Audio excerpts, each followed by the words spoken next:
Hello, hello, hello. What is up, everybody? Hey, y'all. We are finally live. This is C Money, and we are here with our very next episode of OnPoint, the Gaming Newscast. And this week we have a ton of news to discuss. But I am here with the very, always lovely Doodle. Good morning. Hello, hello. Thank you, C. And it's good to be here. Yes, absolutely. Absolutely glad to have you here. And we are also with our good friend and Madman. Madman. That's right. You're a madman, and you're also named Madman. Okay. Hey, y'all, what's up? So does that confuse you? Because that's your name. No, you call me friend. Gotcha. Our love. You are our enemy. Yeah, This is true. definitely. This is the truth. We have our enemy here with us. No. All right. So, yes, we have a lot of stuff to discuss this week, and we want to kind of get started. This is an exciting next week we have coming up because, the Xbox Showcase is next weekend, guys. Very pumped over this. Right? Is everybody excited, or is it just I am me? super pumped. I'm pretty excited if you ask me. Yeah, this is a big week that we have to get through here. But all right, so this past week, let's jump right into the news. Yes, right? let's go. All right, let's do it. So No dawdling. So we have a rather exciting development going on with the CMA again. I mean, this whole Xbox CMA situation is the story that never ends, frankly. Well, hopefully soon. Well, that's the difference, right? So it looks like we're going to be seeing a lot more movement on this. We've been seeing just this past week alone, they had their tribunal, which is like essentially their court case for the hearing, to see in CMA, like within the UK, whether the cat is going to. I said the cat. But CAT is the name of like their higher up over the people that are over the CMA. And so they essentially had their hearing, and it looks like from all intents and purposes, the CMA, like the lawyers that they had, are essentially like looking like fools. All right. Yeah, it seems like Xbox is essentially dunking on them. Same thing with Activision's lawyers, that like they're essentially just kind of going all in here. So there was this guy Florian Mueller, he goes by False Patents on Twitter. He did a kind of recap of what happened at that hearing, and because they watched it live, because this stuff is live streamed. So he has some observations here that I'm going to read through. Let's go. So we get an understanding of kind of okay. how it went through, right? So the live stream from the Competition Appeal Tribunal of the UK is about to begin. I'll share observations here. So these are his observations from it. All right. So the whole world, except for two outlier agencies, the FTC, which loses almost every court case, and the CMA, who issued a crazy merger blocking decision, approved the deal, right? So everyone else has approved the deal for the most part. Which is funny. On a side note, I saw on Twitter there was a picture, and somebody put a map of the world, right? So like, yes. The flat map of the world. Yes. So you saw the whole thing, and then it just has like a little X over the UK. Okay. And it's like this entire map that shows everywhere in the world that this was On approved. board. And this little dot, people are thinking is going to be the reason why Xbox doesn't close this deal. Well, I don't think they're not going to close this deal. I'm sure they're just moving along just fine. Absolutely. So he continues. Justice Smith, which is, I guess, the judge, says the hearing was scheduled on short notice, which is undoubtedly true. At the moment, Justice Smith is alone, so there doesn't seem to be a panel of three yet. Goal would be to hold hearing in July. So that's the goal. That's where Xbox wants the kind of final hearing to be. But Justice Smith now wants to hear from Microsoft counsel, Daniel Beard KC, whether it's worth shooting for. CMA has said in submission it doesn't want the appellate hearing before the summer. CAT doesn't hold hearings in August, but in the fall. So they're trying to push this out to the fall, which obviously is different from Xbox's timeline where they need to close by July in order for the deal not to have to be renegotiated. That attitude confirms the CMA's regrettable anti-business attitude. UK is closed for business if the CMA gets its way. Microsoft Counsel now says how the CMA objects. The CMA says the appeal is long. CMA ruling is more than 400 pages. Microsoft had 4 weeks to appeal. Microsoft wanted to ensure that it would be full enough, so no second round of pleadings would be needed in order to save time. Justice Smith wants to discuss how to make the job of near-term hearing more manageable.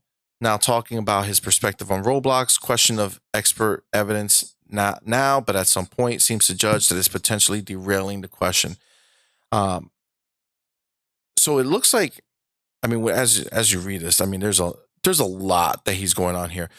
But to sum it up, because this is what I know for sure when I was reading this, they are like really getting into a situation where they know this doesn't need to be drawn out. So the biggest kind of beef of this is that Microsoft lawyers wants to hold a hearing in 2 months. Okay. CMA wants the longer process. And Microsoft's lawyers are saying that CMA's delay is inappropriate. Agreed. And could jeopardize the deal. I agree. Right? Which is the big deal. Because listen, holding off, right, and doing things, obviously these agreements, they have an expiration date. It's not just like whenever you come around to it, this is endless, right? So all these legal situations, they are all very contained. Very limited. So, I mean, we got to move along, and delaying this for the sake of delaying it, and honestly, potentially tactically delaying this, in my opinion, considering all the hiccups and everything that took place, and their lack of ability or desire to kind of just work together and figure this out. So I'm sure they know, and they're very well aware about, how delaying this can potentially jeopardize the deal. Well, that's what they're trying to do, right? They're trying to make it where they can kind of put a roadblock. Like they're kind of working together, but underline of it all is that it's sabotage, essentially. Yeah, they're hoping that the deal will get messed up because they can't win. They know that. So they're hoping that the deal just gets messed up in general, and they think that Xbox is stupid enough to kind of wait for that to happen. So, Obviously so not. Microsoft wrote this as their like kind of response to it. So Microsoft considers that the manner in which the CMA has provided material in relation to the decision is inadequate. So CMA is holding back information. Microsoft has repeatedly sought disclosure, in particular of third-party submissions to the CMA and of communications between the CMA and foreign regulators. It was incumbent on the CMA to disclose any important elements feeding into its decision-making, but despite Microsoft's repeated requests, it has not done so to date. It is an indictment of the CMA process that Microsoft has been seen more by way of the third-party submissions to the CMA through the EU Commission access to file process that has been disclosed by the CMA itself.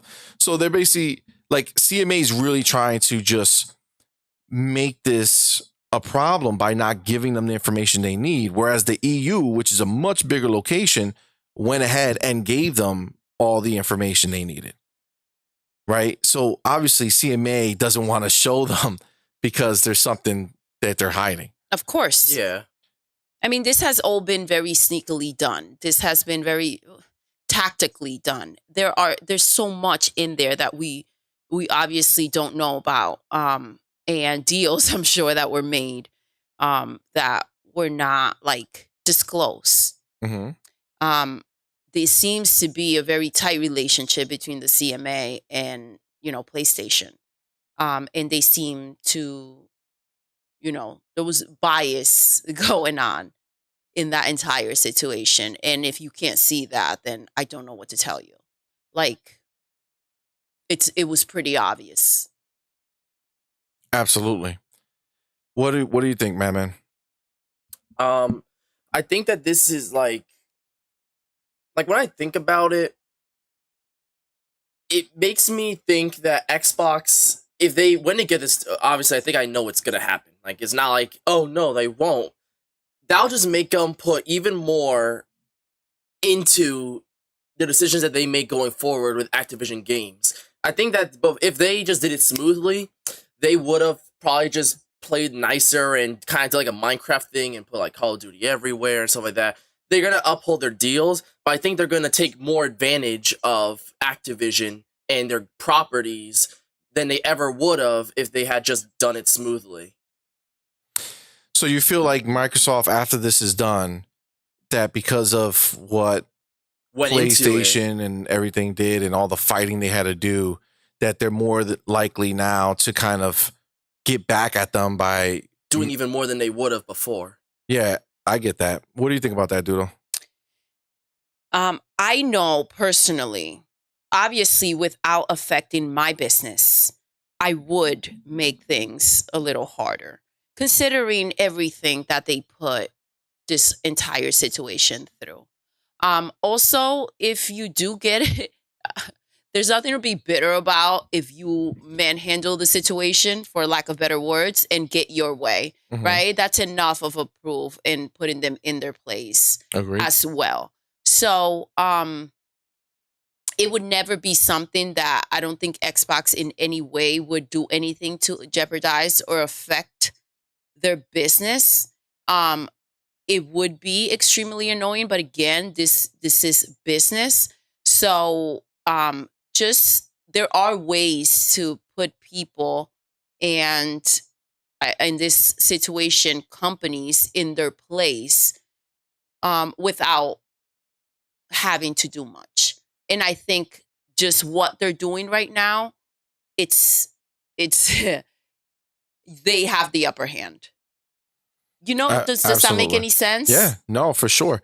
So this is the thing, and this is why this is like the headline on the thumbnail here. And this is, by the way, this is what you get when you play around with a big dog. You know what I mean? Like they don't understand how big they're going. Exactly. You know what I'm saying? So the idea here is Xbox is preparing to close over the CMA. So without the CMA's approval.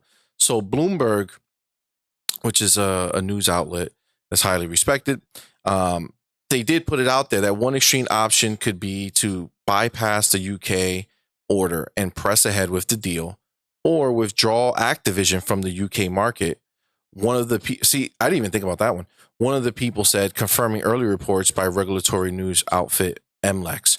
So the funny thing is we kept thinking that like you have to take out, like Microsoft will have to leave, but in reality, Activision could just be like, you know what? We're not doing business in the UK. Correct. So Microsoft could stay there, have Xbox, have everything going, and just not put Call of Duty or any of their games in the UK from Activision, but still keep the rest of their business going. Yes. Which is there's two separate things, right? Absolutely. They're purchasing, but I mean Activision is Activision, right? They're coming in with their name. It's not a whole. They have other businesses and other things going on that don't intertwine with each other. And I think the biggest thing, and I was going to say this before you brought up this point, but like when I think of like Xbox, it's like that whole thing with like, don't mistake my kindness for weakness. Yep. And they have that approach. They are very much so about the consumer. They're very much so, they word things properly, but that doesn't mean that they're pushovers or that they're weak. And that's the thing that people need to differentiate. And I think the CMA is learning that very quickly. Absolutely. So so there was a report, and the reason why that story is so important right now is because there was a story by MLEX Exclusive, which is another outlet, that has specifically said that Microsoft has hired additional lawyers just to explore ways of potentially closing the deal despite the UK's merger block. So it would, amount to taking particular measures related to the UK situation and arguing that the CMA decision was illegal at any rate.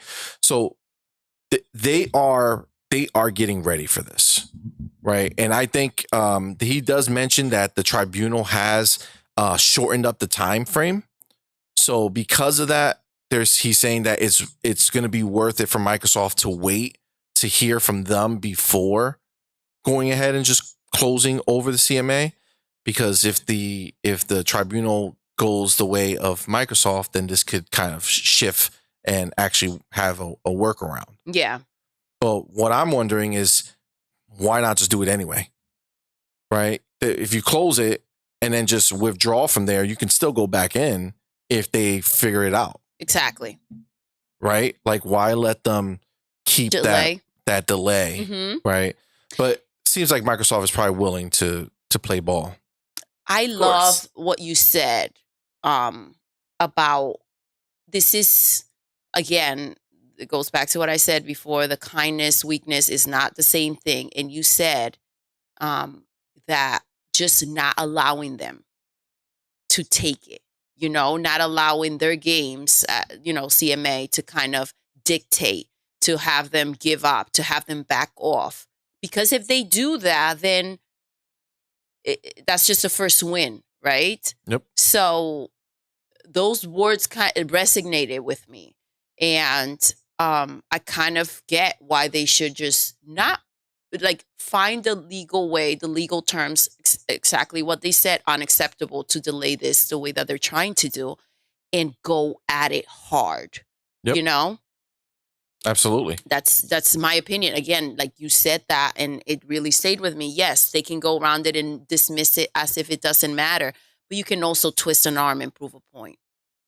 100%. Yeah, and if you have the access and the legal ways, again, you don't have to get dirty like Jim Ryan did and just start shouting and whatever. And be a savage. Yes, but they say confidence is silent, right? Lack of is very loud. Yeah. So Xbox and Microsoft are very silent, and they are very calculated with how they do things. They go very illegal, very legal. Very legal. Yeah, they find the loopholes. They find whatever they need to get it done. I mean, they have the money to do it. And listen, the reality of the way life works in business, it's all about money. Yes. Right? The more money you have, the more money that you can use to fight your wars. Exactly. And this is exactly why I'm saying I don't think in any way they will jeopardize their money or who they are to prove a point. This is the way to prove a point. Absolutely. Absolutely. Yeah. At the end of the day, I mean, it looks like I originally had thought that they would close it by their showcase. That definitely looks like that's not going to be the case. But it really looks like the timeline is going to be between now and the end of July, which is still great. It's within the time that they were expecting for this to take place. Yeah, I don't think they'll let it go further. Time. I think, yes, this was, in our eyes, it was very delayed. And it was delayed because of the back and forth that we continue to hear, right? But this is the process.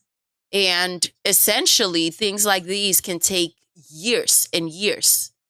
And this is where money comes in. And things get handled smoothly. It doesn't seem smooth because, again, of the public situation going on. However, this is as smooth as it can go and knocking down obstacles as fast as possible.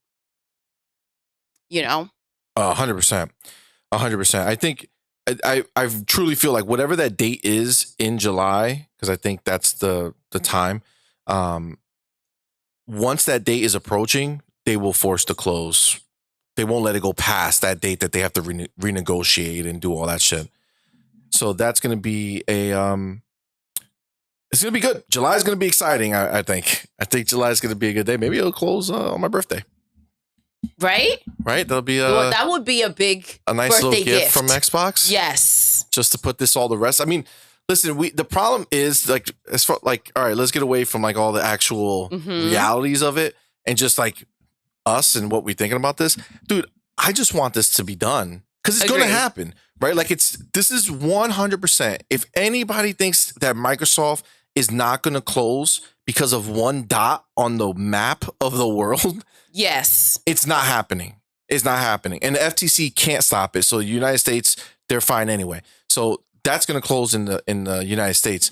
So they're literally just trying to wait as long as humanly possible to try to flip the CMA before they have to kind of just pull the trigger themselves. Agreed. You know what I'm saying? So it's like, it's going to happen. I just want it to be done so that we can focus on what's next. Agreed. Right? 100%. Like what's most exciting, because I mean, honestly, like as soon as they buy them, right? What's the benefit we're going to have right now? Nothing really, right? Certain games are going to come to Game Pass, certain older legacy titles, which is great, right? That's awesome. Like FIFA. No, wow, it's that's EA. definitely Wow, it's EA. that is I'm the sorry. craziest thing I've heard. First of all, EA is already part of EA. Yeah, I'm aware. EA Play I don't know where that came from. Yeah, good thing. I'm glad. But we're gonna get games into Game Pass, which is phenomenal, right? We love that. But yes. like, there's not gonna be, like Diablo already came out, right? So yes, that's gonna go into Game Pass, which is awesome, right? But like outside of that, everything is pretty much waiting, right? Call of Duty, even when they close, I don't think Call of Duty can go into Game Pass because they still have that deal with Sony that expires next year. Agreed. 2024, right? So whatever games coming out this year is still going to be marketed by Sony, so it's not going into Game Pass. So that doesn't help us right now. But what it does do is now we'll know that between 3 and 5 years from now, we're going to be getting new, exclusive games from Activision's lineup, right? And that's what it is right now. And that's a sweet deal right there. That's pretty dope. That's freaking sweet. And Activision has so much to work on. I feel like, as you stated before, Activision has been very focused on Call of Duty because that's their big dog, right? But we know that they're they have so many IPs, bro. So many IPs. And things that they can do that now is just full access to Microsoft, to Xbox. And that's exciting. That's a great birthday gift, C. You imagine? Absolutely. That would be dope. But once do we have to get you anything at this point? If Microsoft giving comes me a gift through? is not you giving got me a it. gift. You know what I'm Gucci saying? gooch. Two Just very check different in. things. Two very different things. Two very, very different things. But yeah, so my thing is that once this is done, then Microsoft can start expanding out to get the other things that they want done. Right? We can start talking about other acquisitions that they may want that can bear fruit sooner. You know what I'm saying? Like games, like companies that are making games right now, like for sure. And I don't know if you guys have any on the top of your mind, but Team Asobo, not Team Asobo, I think they're just called Asobo. The people who make Flight Simulator, actually, right here, that's on screen, and the people who make A Plague's Tale, Requiem. They're the same people? Yeah. I just looked at that screen. I love how it says celebrating Microsoft's longest running franchise. I mean, there's only 2 games in the franchise. Yeah, but meaning longest running, meaning it's been... Man, it's technicality. It's still around. There's a new game in the series, and it started over, 40 years ago, right? Over 40 years ago now. So, but they took the reins on this. Now, that's to show you why, just to kind of side note too, which we'll talk about in a little bit, but why I'm not worried about Fable being made by by Playground Games, who makes the racing games, because Flight Simulator is made by the same people who make A Plague's Tale, which is a third person narrative. Narrative action, game. Same shit. So, I mean, realistically speaking, there is the capacity to be able to do one thing and the other really well. Right? There is, for sure. So that's going to be a big thing. But I want them to buy. Obviously, budget is. Well, of course, but Microsoft has the budget to do anything. That's what I'm saying. But this is what's good news to us. We're tapping into a territory of, minds that were restrained by cash flow. Absolutely.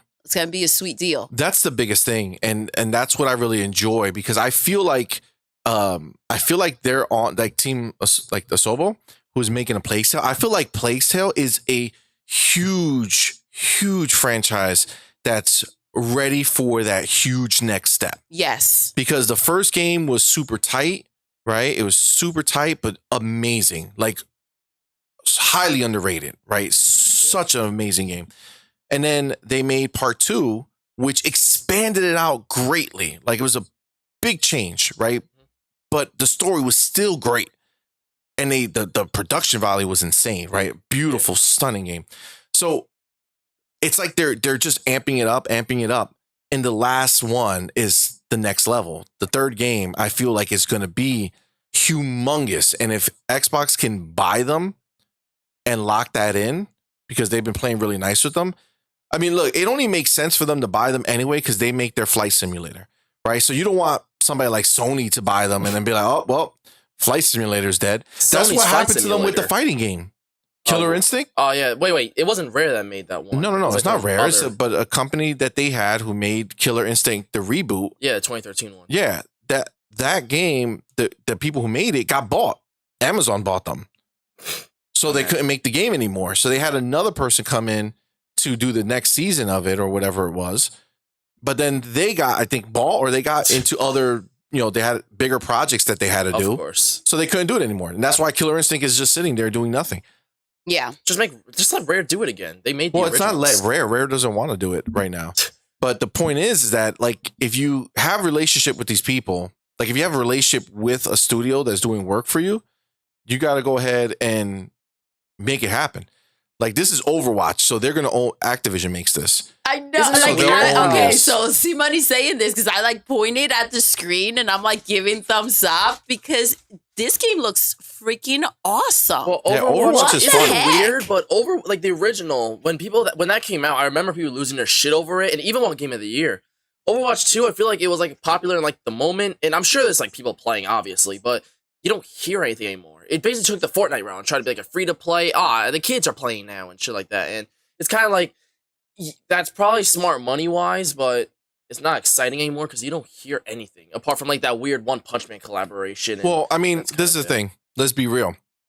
You don't hear shit about Fortnite unless there's like some crazy all you crossover. do is when they announce a crossover, you do it. And if anything, if you talk to like Fortnite, see, you just say the word and I'm like, you hear Fortnite and it just feels good through your body because they have that good music, those awesome characters. It looks good. Damn. If you talk to the people who are gamers, supposedly, like the people out here, a lot of people are like downplaying Fortnite, like it doesn't exist. Yeah, like Fortnite. Except you know that Fortnite is the literally second biggest game in the world. Exactly. Like it's just making shit tons of money all day, every day. But the world, like the gaming world, quote unquote, gaming community doesn't respect it as if that matters. You know what I'm saying? Fortnite, it's the same thing as League of Legends. Like they make millions of dollars in like a day and shit. And then people are like, oh, it's League of Legends. Like it's like the butt of the joke. And it's like, well, the biggest money makers are at least respected. Yeah. Minecraft, League of Legends, even Xbox Studios, they have Grounded that millions of people play that shit every single month, but and nobody wants to give it respect. Or Sea of Thieves. Sea of Thieves is still huge. Going strong. It's huge. They're on like 8 years going strong. That's pretty obscene. They still come out with new content all the time. And people don't want to put respect on their name. And it's crazy. It makes no sense. That's just a common curse with live service games. Because it goes on forever, it's hard to hype it up forever. So it's kind of like, it exists. Yeah, 100%. 100%. So we're gonna move on, but I'm gonna leave us with one because our girl Lulu Chang, yes, is always got something to say. So give me the goods. She didn't come out here like super snarky, but she made her kind of point, right? So we'll leave it with this, and then we're gonna move on. So on Twitter, she writes, "The world's most formidable gaming companies are based in Asia. And yet their home countries are allowing American companies to compete on a fair playing field, while regulators elsewhere seem to be helping market leaders enshrine their dominance. With its unconditional approval for our merger with Microsoft, South Korea has joined dozens of other countries, including China and Japan, in welcoming more competition and consumer benefits in the growing gaming industry. So we didn't touch on it, but South Korea approved it as well. So that's what we were waiting for. So remember, China did it. We talked about it a couple weeks ago. And then we were waiting just for South Korea. They approved it unconditionally. So she's saying that Asia has the biggest, that's where gaming started. Yeah, Nintendo. Japan. Yeah, Japan is huge, right? All these big companies out there. Without Nintendo, gaming would be dead after the game crash of 87 or 89. I don't remember exactly. Yeah, listen, they are formidable, just like they said, right? It's so important to people who are out there, and they are on point with us, right? Like they're like, let them do it because this is competition. This is the way it grows. Let's get it. Of course. So it's really important to see that the whole world is okay with this. One little place who's throwing a fit and having a Napoleon complex right now. Yeah, it's definitely like a power situation. Absolutely. In my opinion, at this point.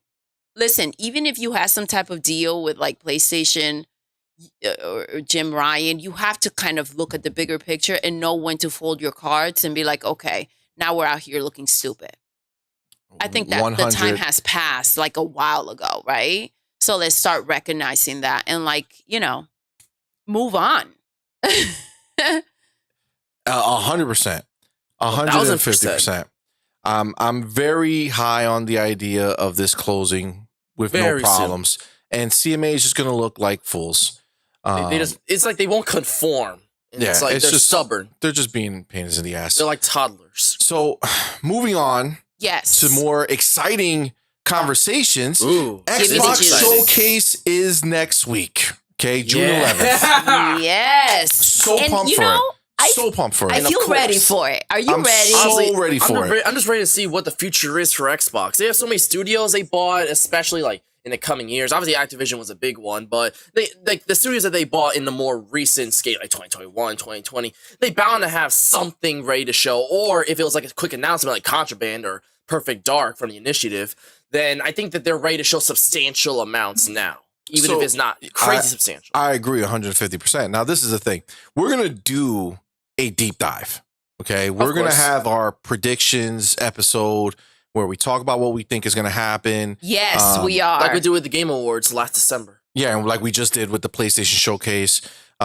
So we're going to do that this week, whether it's this weekend or, sometime this week before the showcase, we're going to be having it where we'll go deep into all this stuff. But what I wanted to talk about now is you got to regard, like, we had that PlayStation Showcase, right? And that PlayStation Showcase, again, we had a whole talk about it. We know to the greater public, it was a success. A phenomenal success. Like, we're not talking to like randoms, yes. Right? Like people who are like looking through their feed and were like, oh my God, Metal Gear Solid Delta was announced, remake of Snake Eater. Yep. Wow, greatest showcase of all time. Now, see, Money, I appreciate the fact that you did bring up, because I was dumbfounded. I'm not going to lie. Absolutely. I'm like, what did I see and what did they see? Was there like an underground showcase that I didn't get like an invitation for? We watched a ghetto showcase, right? Like, what did we watch?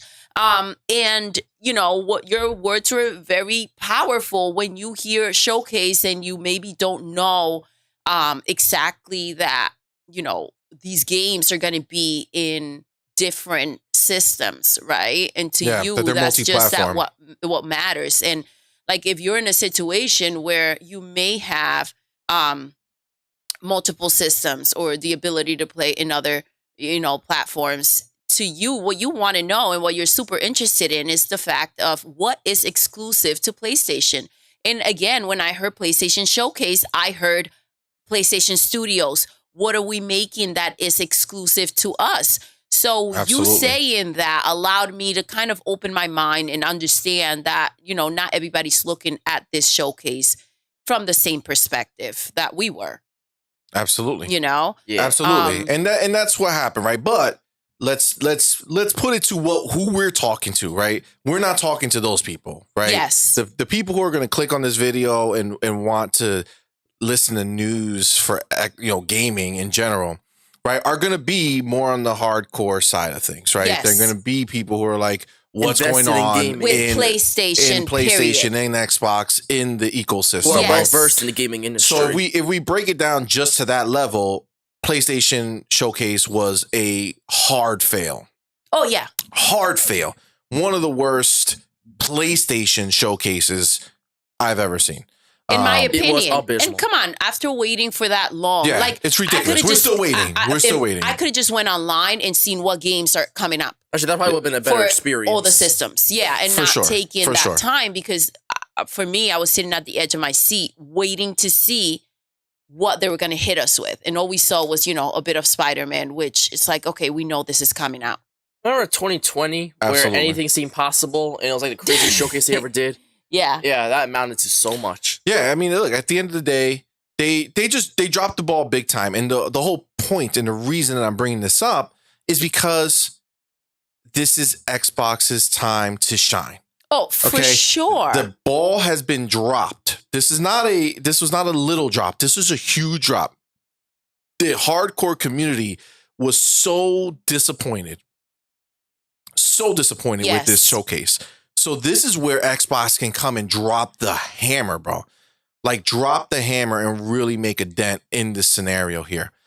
So Xbox has this big showcase coming out, and because of the shit show that the PlayStation Showcase was, you can see that almost like Xbox has like it's like Stella got her groove back, right?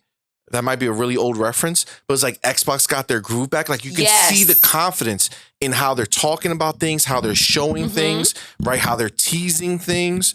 So Xbox went ahead and put this out there where it says, the Xbox Game Showcase is your look at the new games from Xbox Game Studios, Bethesda, leading creators and partners from around the globe coming to Xbox, Xbox Game Pass, and PC Game Pass.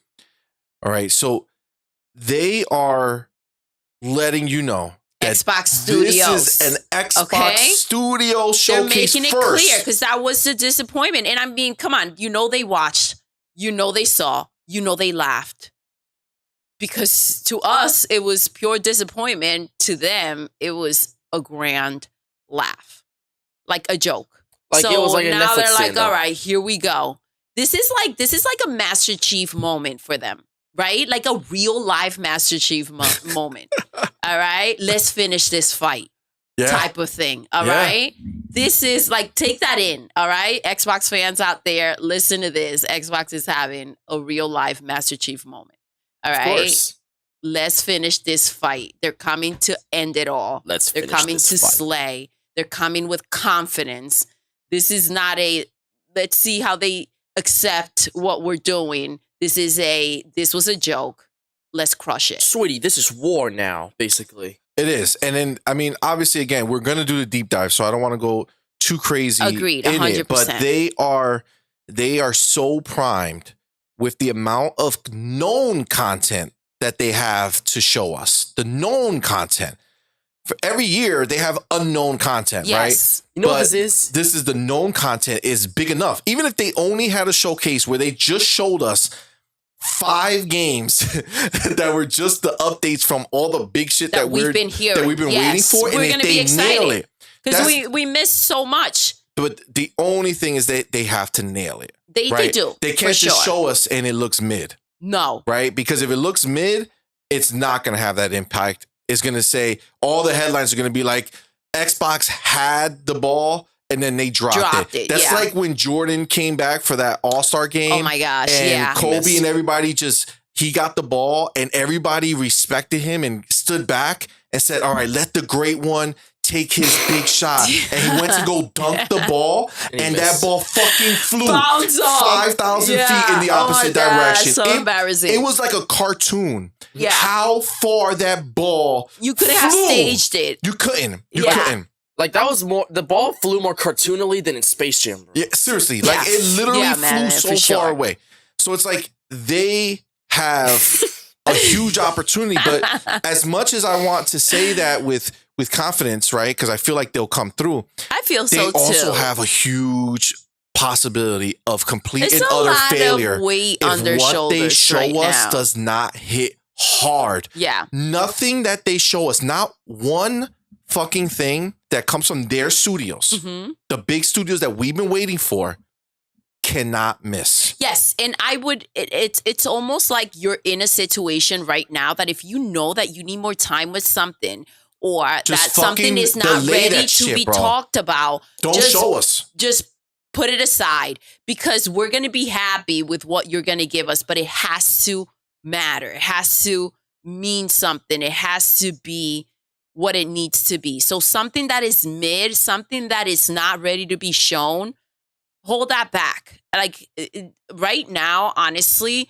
I want a nice amount of stuff, but I feel like there's just the expectations, right, from where PlayStation has left us, the bar is so low, that it's like, don't take that for granted. Don't use that as an excuse, but you have room for, to pick and choose and give us less than what you thought you needed to give us. Yes. Selfishly, I want them to show us of course everything.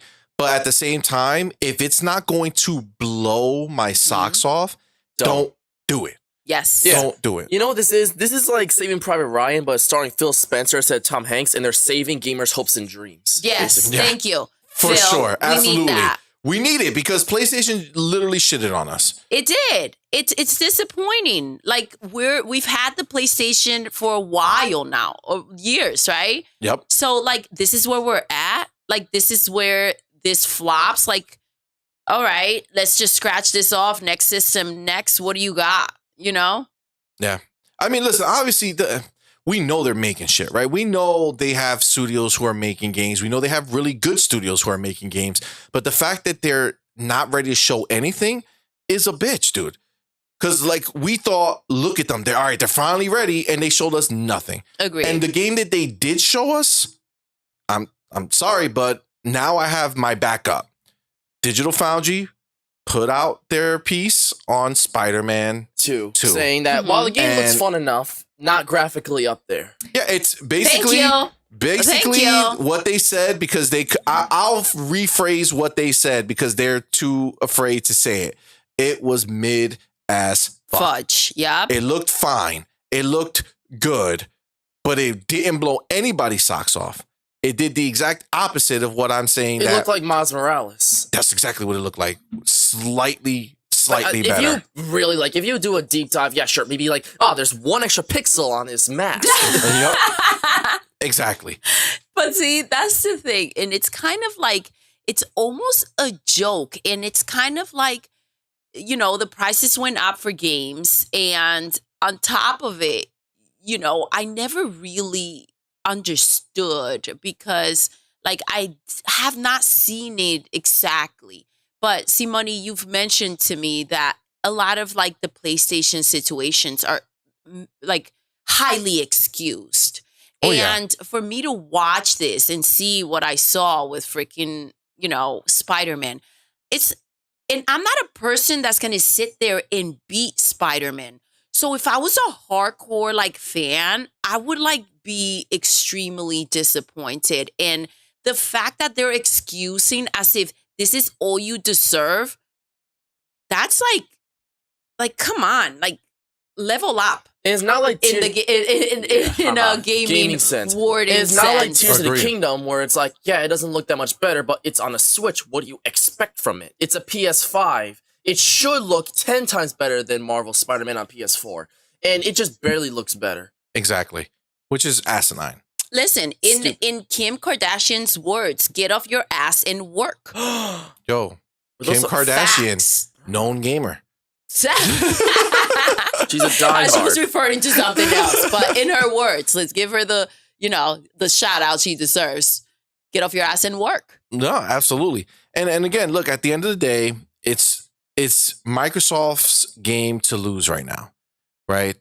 It's either they're going to rise and deliver, or they're going to pull an Xbox and not do it. Classic Xbox, right? Like Nothing they're gonna cement the fact that this is where they fall. This is just who Xbox is. The guy was like, just wait. No matter and see. how much time you give their studios, no they matter cannot how much money deliver. is put into it, no matter what, it just doesn't.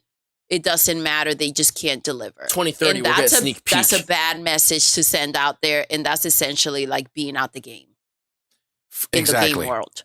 Exactly. All right, but we do need to move on because I'm about to start diving into their freaking studios. That's all right? Yeah, right. So let's go. So, I mean, leading into it, based off of everything that we just talked about with their studios, we have a semi-official confirmation that Fable will be at the show. Courtesy of Playground Games. This is I feel like hype. I was just in a rap song, and I had my hype man behind me, and every time I said Fable, I had the repeat behind me. Fable. It was dope. It was like we were making a song. It was good. All right, well, let's go.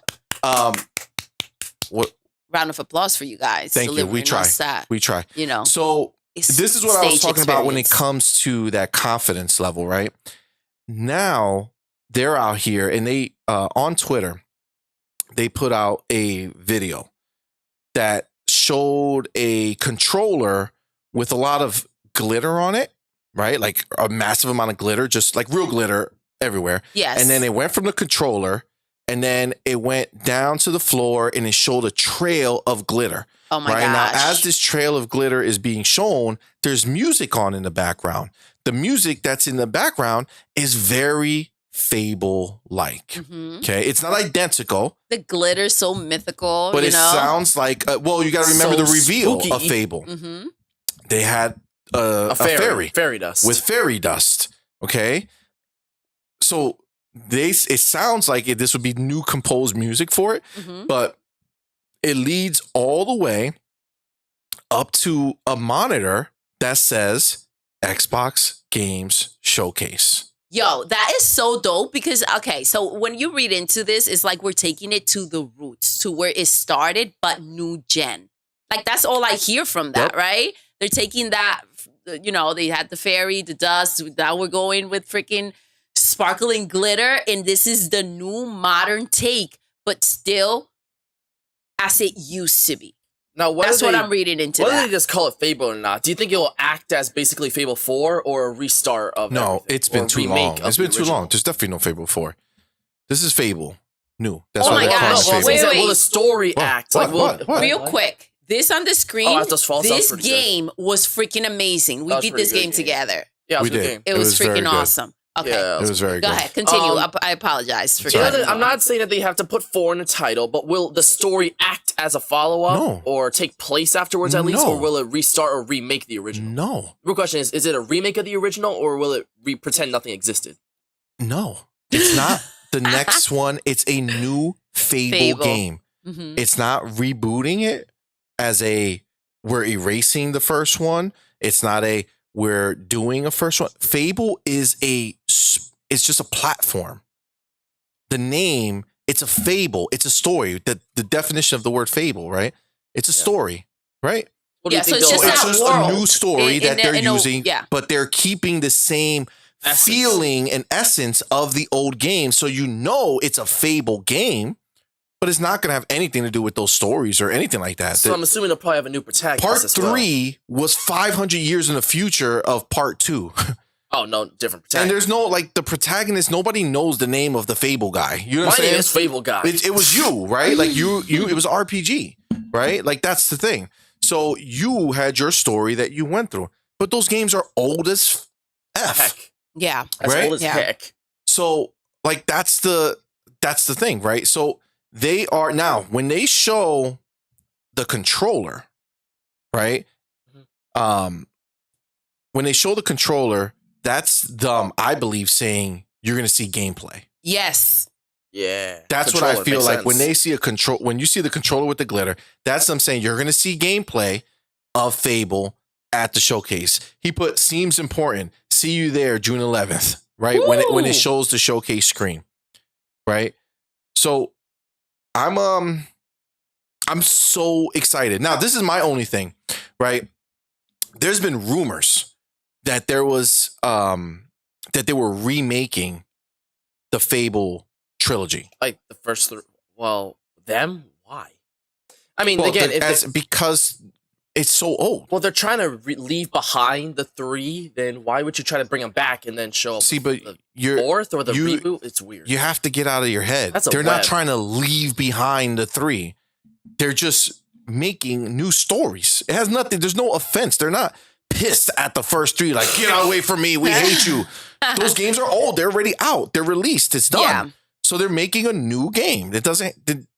Nothing has to be a constant sequel to something else, right? You yourself are constantly talking about how the lack of ideas and all this stuff.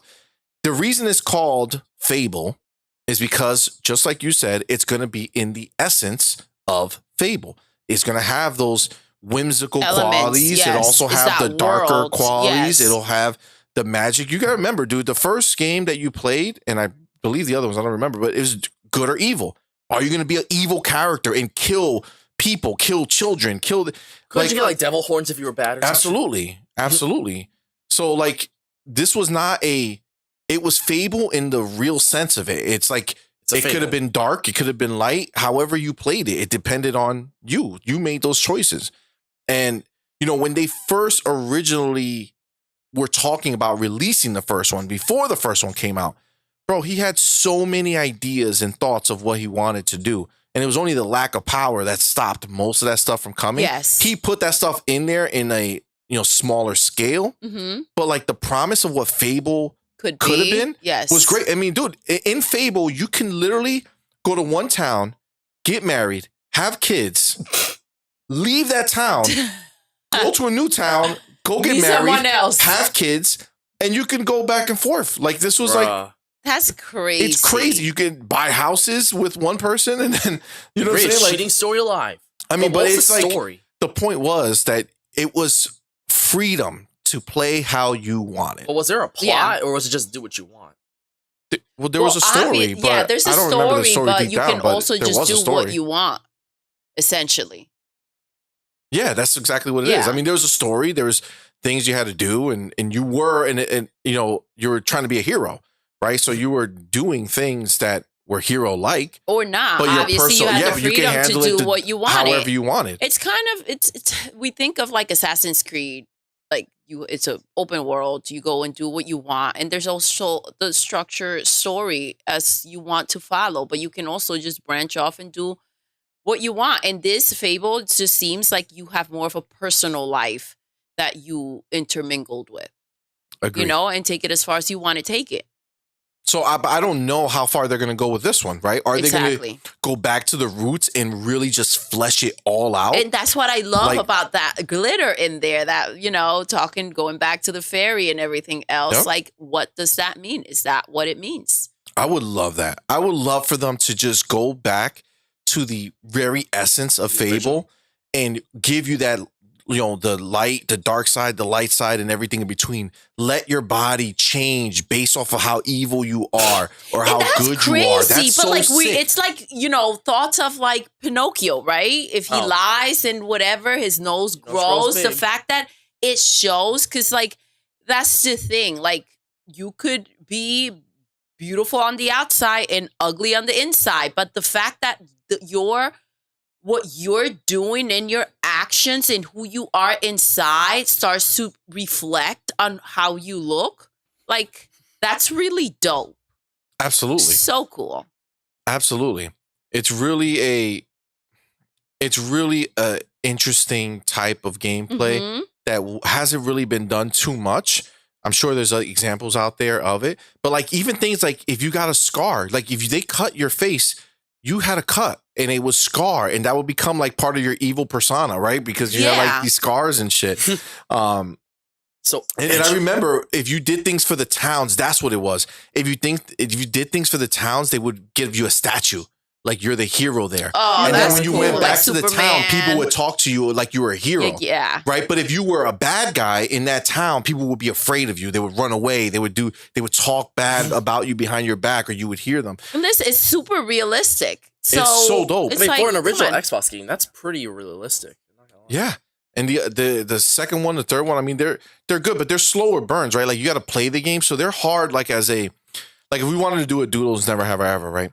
Like you're not going to capture all of that Yes. essence Well, in because I your think that's first something- hour or two. Kind of like I blanked out on the name, the Harry Potter. Yep. Right? Obviously, we're talking about a lot more, but elements of the game were super shut down and closed. Like what as you play the game, we did the first gameplay, and yeah, the game is stunning and everything, but it was very limited as you have to unlock different parts have of to the game. progress through And the then game. as you progress, because you continue to play the game, and then we did an extended play. Like we're talking about like flying the freaking broom. We're talking about dragons, But that was after capturing the the second dragons. extended play. If you remember, we did one extended play. Yes. And that one was basically more It was of still- the same. Exactly. Whereas I continued to play and play and play. And then we went back to do the extended play. Yes, you were flying on your broom and you flied on that bird dog Yeah. animal. Oh my God, which was freaking beautiful. The world, Right? That was just, amazing. like it's funny because you did see the world. It is open world. You kind of, but it also has that storyline that you have to kind of follow through with. But the game itself had so many elements, and it was so stunning, and that like it was one of those things where it's kind of like, how far can they take it? How much can they do? And then they wow with just a lot more. And it's like the love and dedication that they put into the game, it's very much so appreciated, considering the fact that, sometimes we just get handed garbage in very limited things, that it's like we know what can be done nowadays. Yeah. I feel like there's so much potential for Fable to come back. And I think this tease is them being confident in it. And I can appreciate that. Like nothing that it's not, that you're not, something you're not confident about at this point, we should not be like hearing about or being a part of. Like we deserve better. Absolutely. And I mean, I think it was like last year or so that Matt Booty had an interview. He's the guy who's in charge of the Bethesda. studios. Not Bethesda. Well, not Bethesda as a whole, No, but not Bethesda at all. Only the Xbox Game Studios. He's in charge of, and he was talking about how he saw Fable, and he's like begging them to let him show it, and they were like, no, it's not ready, and he's like, no, well, what you guys have is amazing. So I think it's time. Though. Like shit. I think it's time. I think they're going to. I think we're to in do for a what they're gonna treat. do. Yeah, one more question though. Sure. With this reboot, do you think that, like you mentioned how 3 was 500 years after 2, and I'm sure 2 at some sort of time gap, or maybe the same time. So do you think they'll go in the timeline of one of the 3 games, the original, or do you think it'll just be in a new timeline entirely, like a different time point? Because 3 was in like the future, the first one was in like a very mythical world, and I'm assuming 2 was like right in between. No, Do you they were they'll- all fantasy worlds. The last one was more like steampunk. Yeah, like guns were in it. and Yeah, stuff there like was that. guns and stuff like that. Which But- did you prefer, by the way? Which was the I best? think 2 was the. I don't And know. what type 2 of was the world best, I think. was that? Fantasy. Fantasy, more mythical? Yeah, all fantasy. I Yeah, don't know. I think that at the end of the day, they will. I don't think the timeline is going to be in consideration. Like, I don't think they're going to be like, well, this is in the timeline of the first game or the second game. I think they're just going to make the game whenever Its they own, like yeah. their timeline for sure. I don't think they're going to be linked because it's not like a direct sequel. Well, so what I it wouldn't mainly matter. think is like, will it be more fantasy or more steampunk? Fantasy for sure. They're going back to. I mean, they're I mean, showing the you teaser glitter. showed that. The teaser showed it. Everything showed it. Betty's. Yeah, absolutely. So I think that's going to be where they are with it. I think they're going to just keep it fantasy based, and it's going to really impress us. Awesome. I agree. So, Let's go. next story. Just there was 2 games that released this week Okay. that were, or I don't actually. I lied. Diablo did not release this week, but it did get its reviews. Ooh. And Street Fighter also released and got its reviews. I saw the review for Street Fighter 6. It was well reviewed. A lot of people really like it. I think it has a 92 Metascore. Damn. Shit, 92 on Metacritic. Yeah. I mean, people love how like funky it is and all its cool art style and shit and stuff like that. It's electric look and stuff. Well, like that. you know, when we were talking about, I think like, you know, Street Fighter, you think of like that 90s vibe, and it does deliver that. Like, it's kind of got like a funk. It's weird. Yeah, it's got that 92, style, right. like that 90s feel to it. So when you think Street Fighter, that's where my mind goes. And they do deliver that. So if you go into it thinking of like Tekken level with how realistic and how the world was set up, obviously, you're gonna be let down. Well, but when you think, quick, when you think of what the name is, Street Fighter, you think of like the 90s vibe. And from what I saw, it does deliver that, you know, freaking boombox and, you know, like it's just the graffiti, like it's just very 90s. And when you look at that aspect, the game is very well made. Street Fighter's in like that Final Fantasy boat where it's like, while it is realistic enough, they kind of look at it first glance and like, it's going for a realistic look. It also has a very cartoony, kind of like almost caricature look to them, the characters, and, you know, has a very spunky, almost Saturday morning cartoonish vibe. Final Fantasy lesser than nowadays, which 16 looks super realistic, but when, like, especially with Street Fighter, that just oozes style in 6, and it's very evident what they're going for. It's not supposed to be hyper realistic. It's just it's fresh. It's a nice take on Street Fighter, especially after 5 was very bare bones in that category for a while there. So, you know, it's a good, you know, like it was fun when we played the beta. Maybe not as visually hype as something like Tekken, but still, it's really cool. I'm very excited for Tekken. I feel like I feel like it's gonna be a big one for them. It's gonna be huge because I also feel like even though when they were releasing the Tekkens, like it lost its luster. Lust for me. Yeah, I agree. 100%. You played the originals like 1, 2, 3. Yes. I feel like that happened with all of the fighting games. Like, right? Like, I feel was like the biggest suspect. I feel like we were super into Tekken. We were super into Dead or I mean, Alive. I'm still really like Mortal Kombat. Street Fighter, I don't think I was super into ever. Did you ever play? But I was okay with it. Right? Well, I mean, it was just a fighting game that was out. I know it was but I wasn't a big fighting game person when I was younger. But you like, ever played Mortal Kombat back in the early days? Mortal Kombat, absolutely.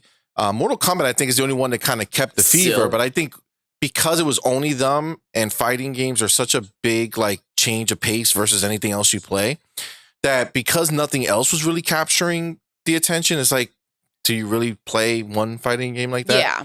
It's weird. But it's like this new renaissance of fighting games right now. It's like they've risen from the graves, you know? And it's like we are going in demand to be accepted again because I think like we brushed them off as well. I don't think that we're delivering the way with the thrill and excitement as when they were first coming out, and it's like the next one and the next one, and it's like then it kind of became more of the same, kind of lost, and it's like they're like, no, we're coming back. We're not going to take no for an answer. We're here, and you're going to have to deal with this, and you're going to love it.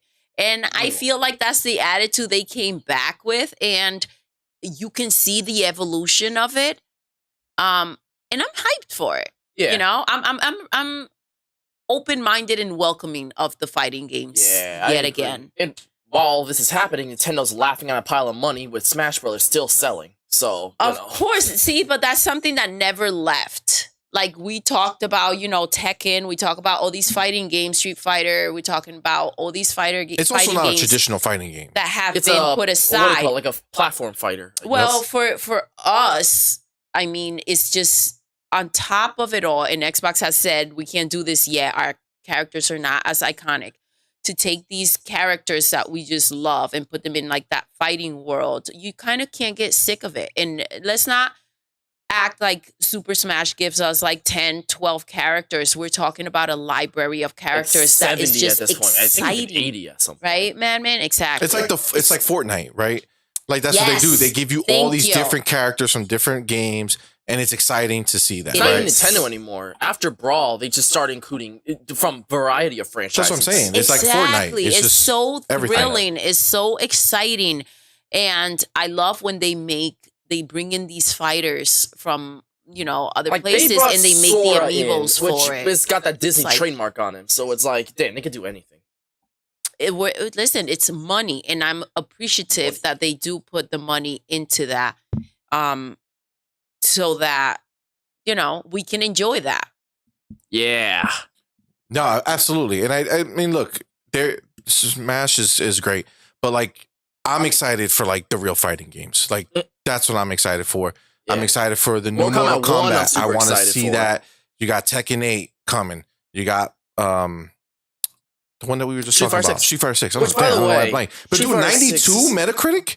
Come on, man. That's pretty sick. That's pretty amazing. Which, Yes. by the way, Street Fighter 6 looks much less impressive visually than Tekken and Mortal Kombat. Meanwhile, Mortal Kombat, looking as good as it does right now, is coming to Switch as well as the next gen boy. So it's like, how is that gonna work? Well, obviously, it's gonna look worse. Like that's your answer. You already know it. Yes, and it's also in a situation where it's kind of like, okay, I can appreciate the fact that they are going and giving them to everyone, right? They are being inclusive of it all and finding a way to adapt. If you just have a Switch and that's where you play, you should have the opportunity and to play these games. And it's kind of like a loss for the creators to exclude themselves. Like, I have this feeling from Sorry, the pardon me. Switch, right? And Nintendo. They're big dogs. And the fact that if they can find a way to reach their community and their gamers, that's a win. Yeah, like I have the feeling that they really wanted to. It couldn't be that hard to put Street Fighter 6 on Switch. It's not like it's some graphical powerhouse. Well, So- it's not even about Well, that's that. also a problem, though. It's not a graphical powerhouse. So even though, like, it will be that much harder if it won't look like if what you're seeing will look a lot worse.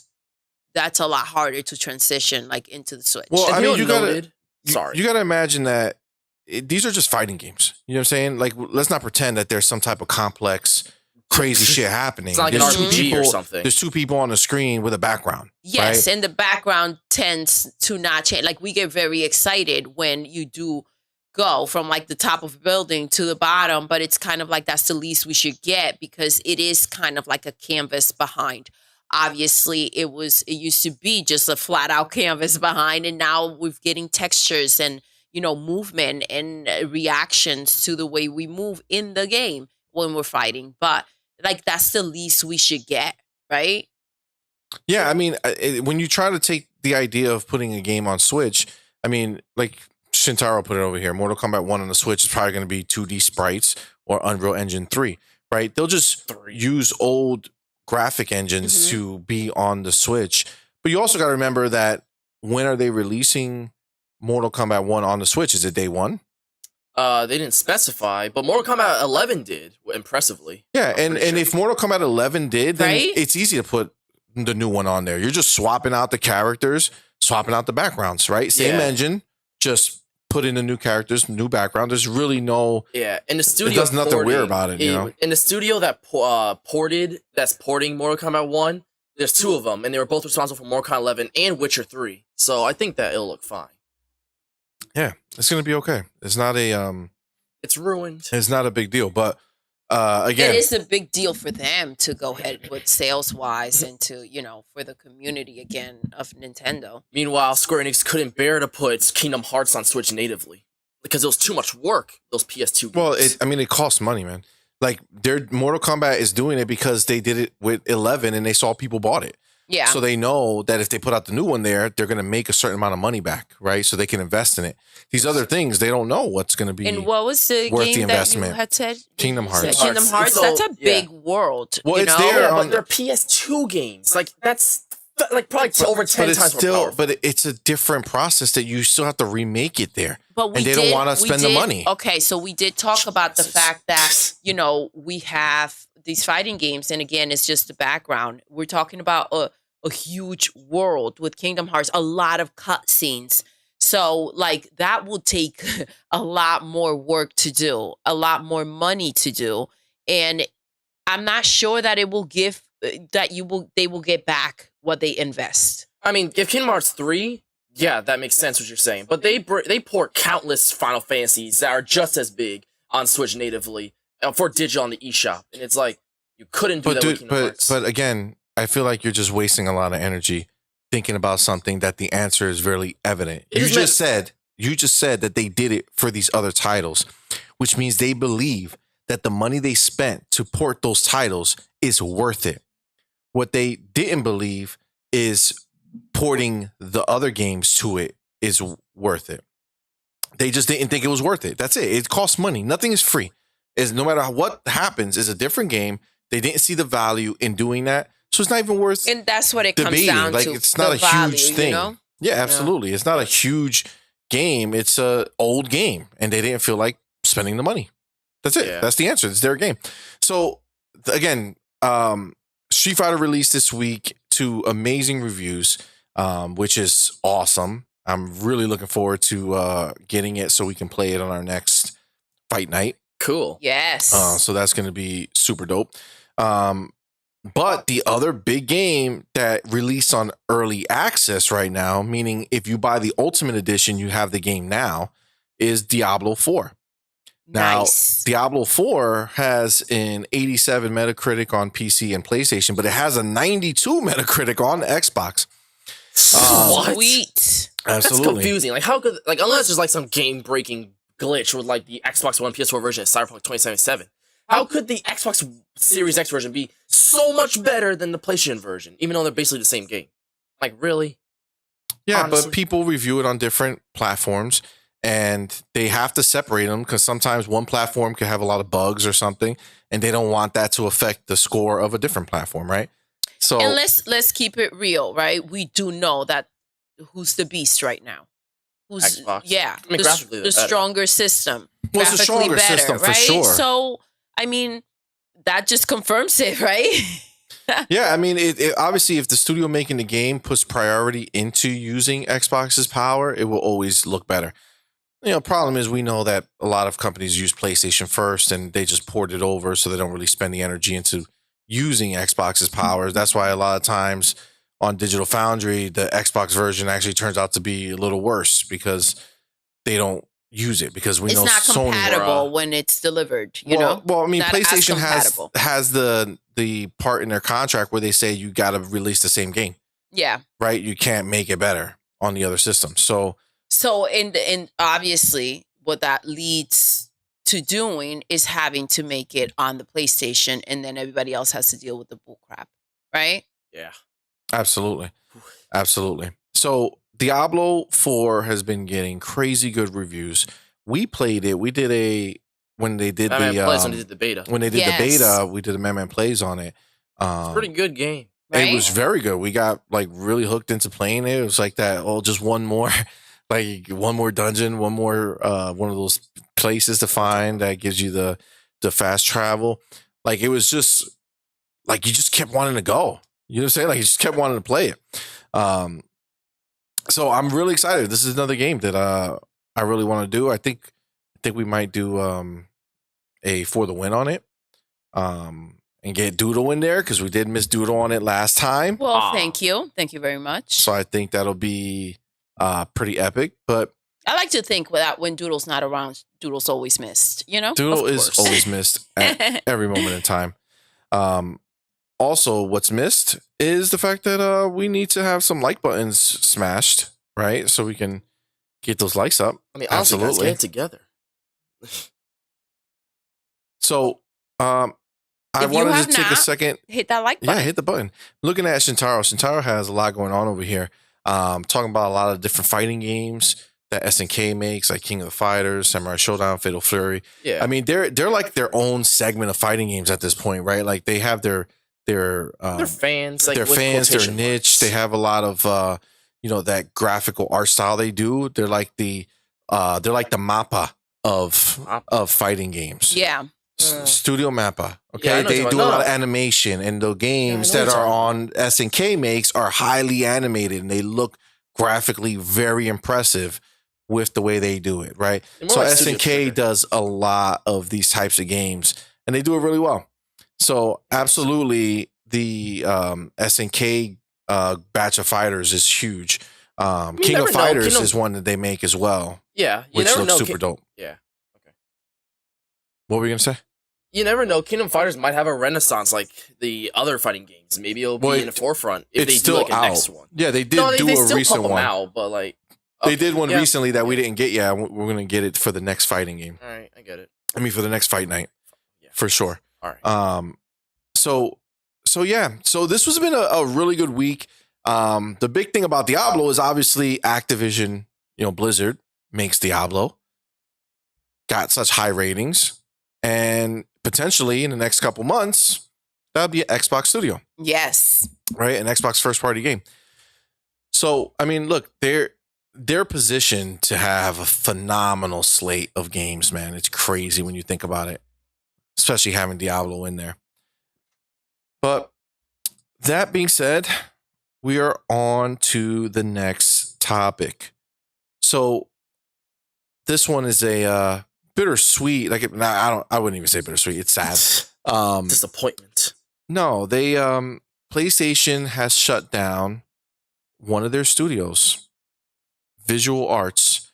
They shut them down, and they found out because I guess one of the coordinators who worked there put out a sad statement.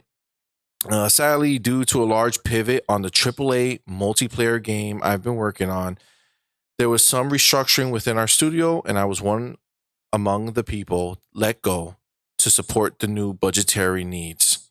Basically, the industry is tightening belts all over the place, and I ended up where a lot of folks are right now. I love the people I got to work with and the projects I worked on, and I'm sure you'll love them too. That's really sad to hear. What a disappointment. Well, what did they make? It is sad. What did they make? I don't know. But they're closing down studios, right? And that's upsetting. That's an issue, right? Because they're pivoting, and I feel like they're doing a lot of pivoting because they're trying to form their output into the multiplayer segment, but they're afraid. So if the multiplayer doesn't look up to snuff or whatever, they're shutting things down.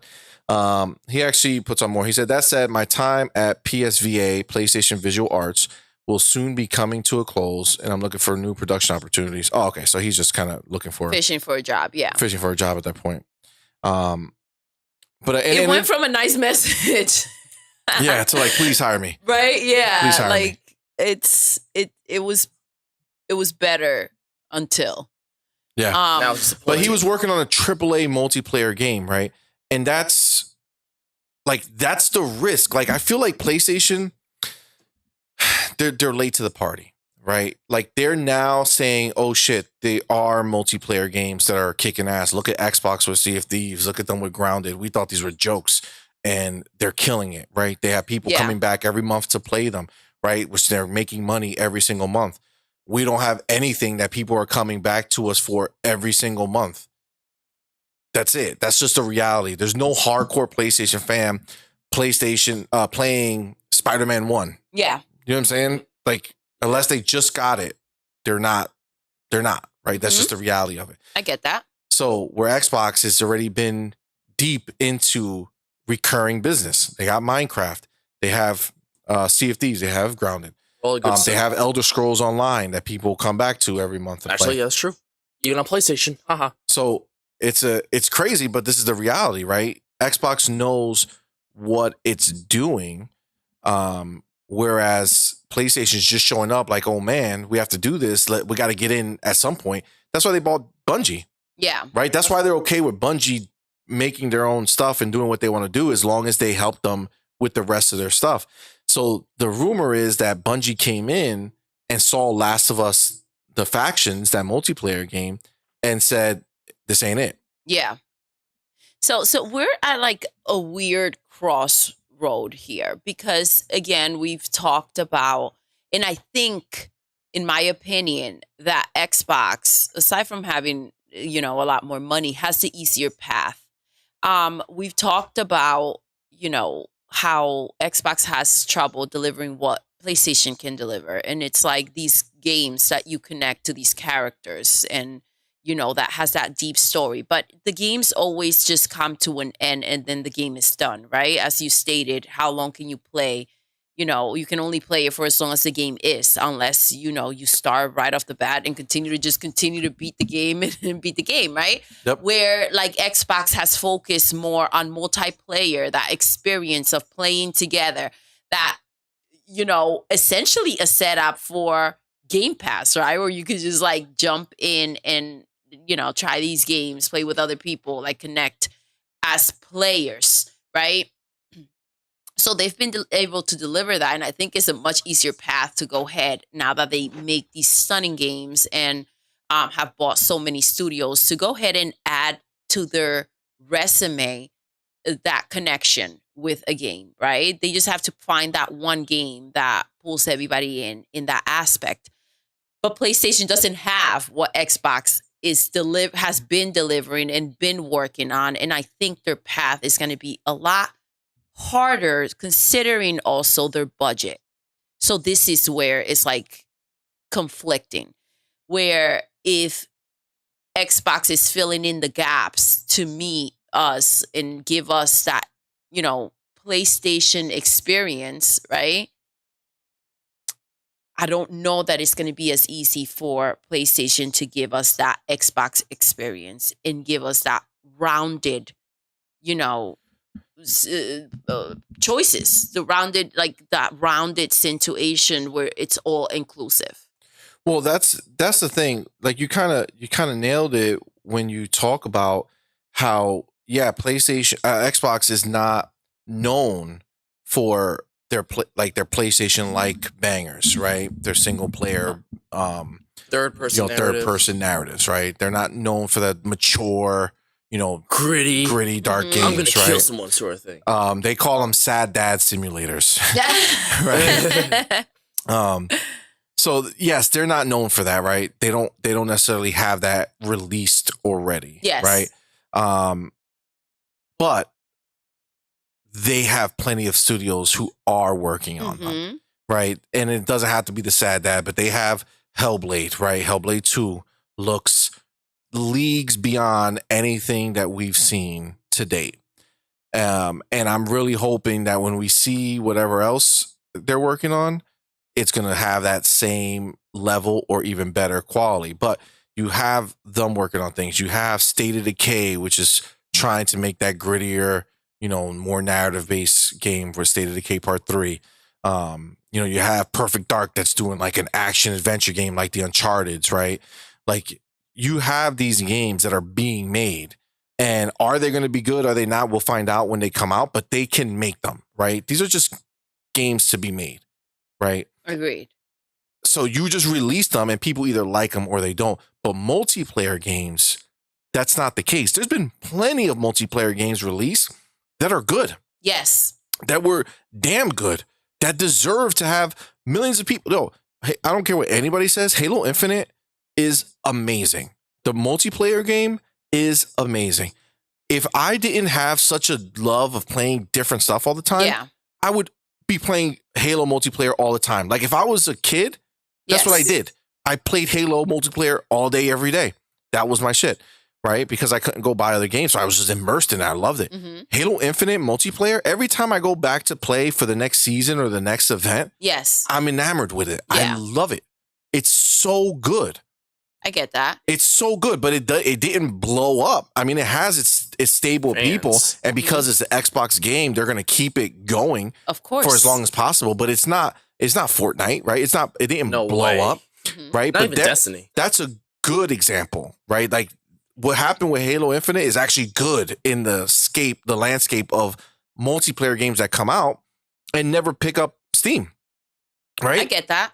Doesn't matter how good it is if you don't have something that the massive amount of people who play games, the majority of people play games, like you got to pull them away from the games that they already love. And I'm telling you right now, the guy who plays Fortnite every day is not going to stop for Halo or any other game. The guy who plays Call of Duty every day is not going to stop and play something else unless they get annoyed, right? The people who play Minecraft every day, you know what I'm saying? Like, listen, these people who love it, this is what they do. It's crazy how they're so dedicated and obsessed they are with these things. It's wild. Well, this is the thing. And like, again, it goes back to the fact that the experiences that we're able to get from Xbox, it's like unique. Yep. Because a lot of people don't like to sit there alone playing a game. And that's like the majority of people. They want to engage with other people. They want to go ahead and play together. Makes them feel like they have other people to play with and connect with while they're playing their games, right? We've stated before, PlayStation games are very solo, right? A very solo experience. So, like, could you imagine, like, playing Spider-Man multiplayer with a bunch of people just, like, But that would creep me out. swinging around and, like, it would be kind of cool, though, you know? But that's it not would be cool. there. It should have been. Now that you just brought that up, now you just picked that a scab, because one of the big things that people are pissed about is that Spider-Man 2 is not co-op. Well, Why because can't they one play it person be co-op. Spider-Man? Why can't one person be Miles Morales, Well, right? that's one thing. The voice of Miles in the game, he made some remark of like something about co-op and how it's coming, or like not exactly like that, but referenced it. And then Insomniac was like, "No, don't believe his lies." So yeah. Well, I think this is what happened, because I don't think that kid is stupid, right? I don't think he was like, I know they're doing co-op, and I'm just gonna, or I know they're not doing co-op, and I'm just gonna make up a lie, right? He works, he does the voice, he's part of it, right? But what I do believe is that that's a mold they're working on. I think they don't have it ready, because we already know it doesn't look great right now, right? They definitely don't have it ready. It's not ready, so I think they're starting it as a single player, and they'll add multiplayer later. Well, we can only hope, because this is the thing. Like, we're talking about a game that they're putting the fact that he swings fastly to like excuse the lack of graphic or graphical improvement. So if they're going with that, imagine two people playing, swinging in different areas, right? Like, imagine how much it's going to take for them to get there. If they do, right? If it's real, but that's what it feels like. It feels like they're working on it, and they were trying to hit it, and they didn't, and they're not having it for launch, and then maybe they'll do it later, maybe they won't. And I would love for this to be something that they kind of address if it is the situation, because then that would explain the fact that they're holding back graphically. Then you don't feel like, okay, so the graphics are exactly pretty much the same, because they're trying to figure out how to put in two people doing the same movements at the same time. Then it's slightly more excusable. Yep. You know? Absolutely.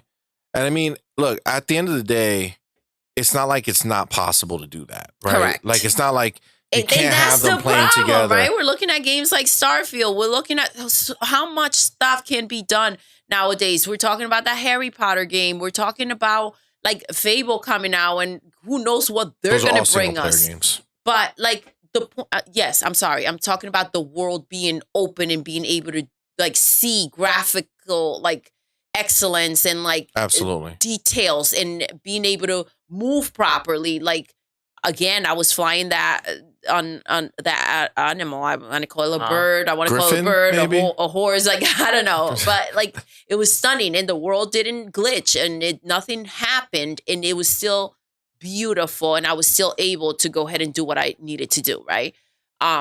So, you know, the excuses can only take you so far. Now, man, I know your love of Spider-Man.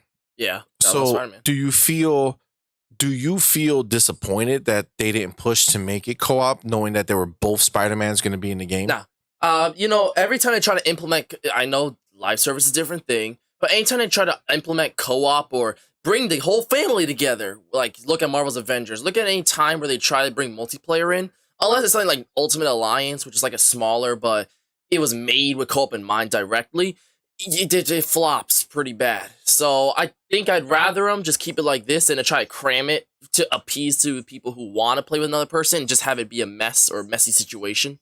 Because that's a lot going on at one screen, and the audio has to come from both sides. Because the whole point is that Spidey could be doing one thing, Miles could be doing something. Well, it wouldn't be. To be clear, I don't think it wouldn't be local co-op.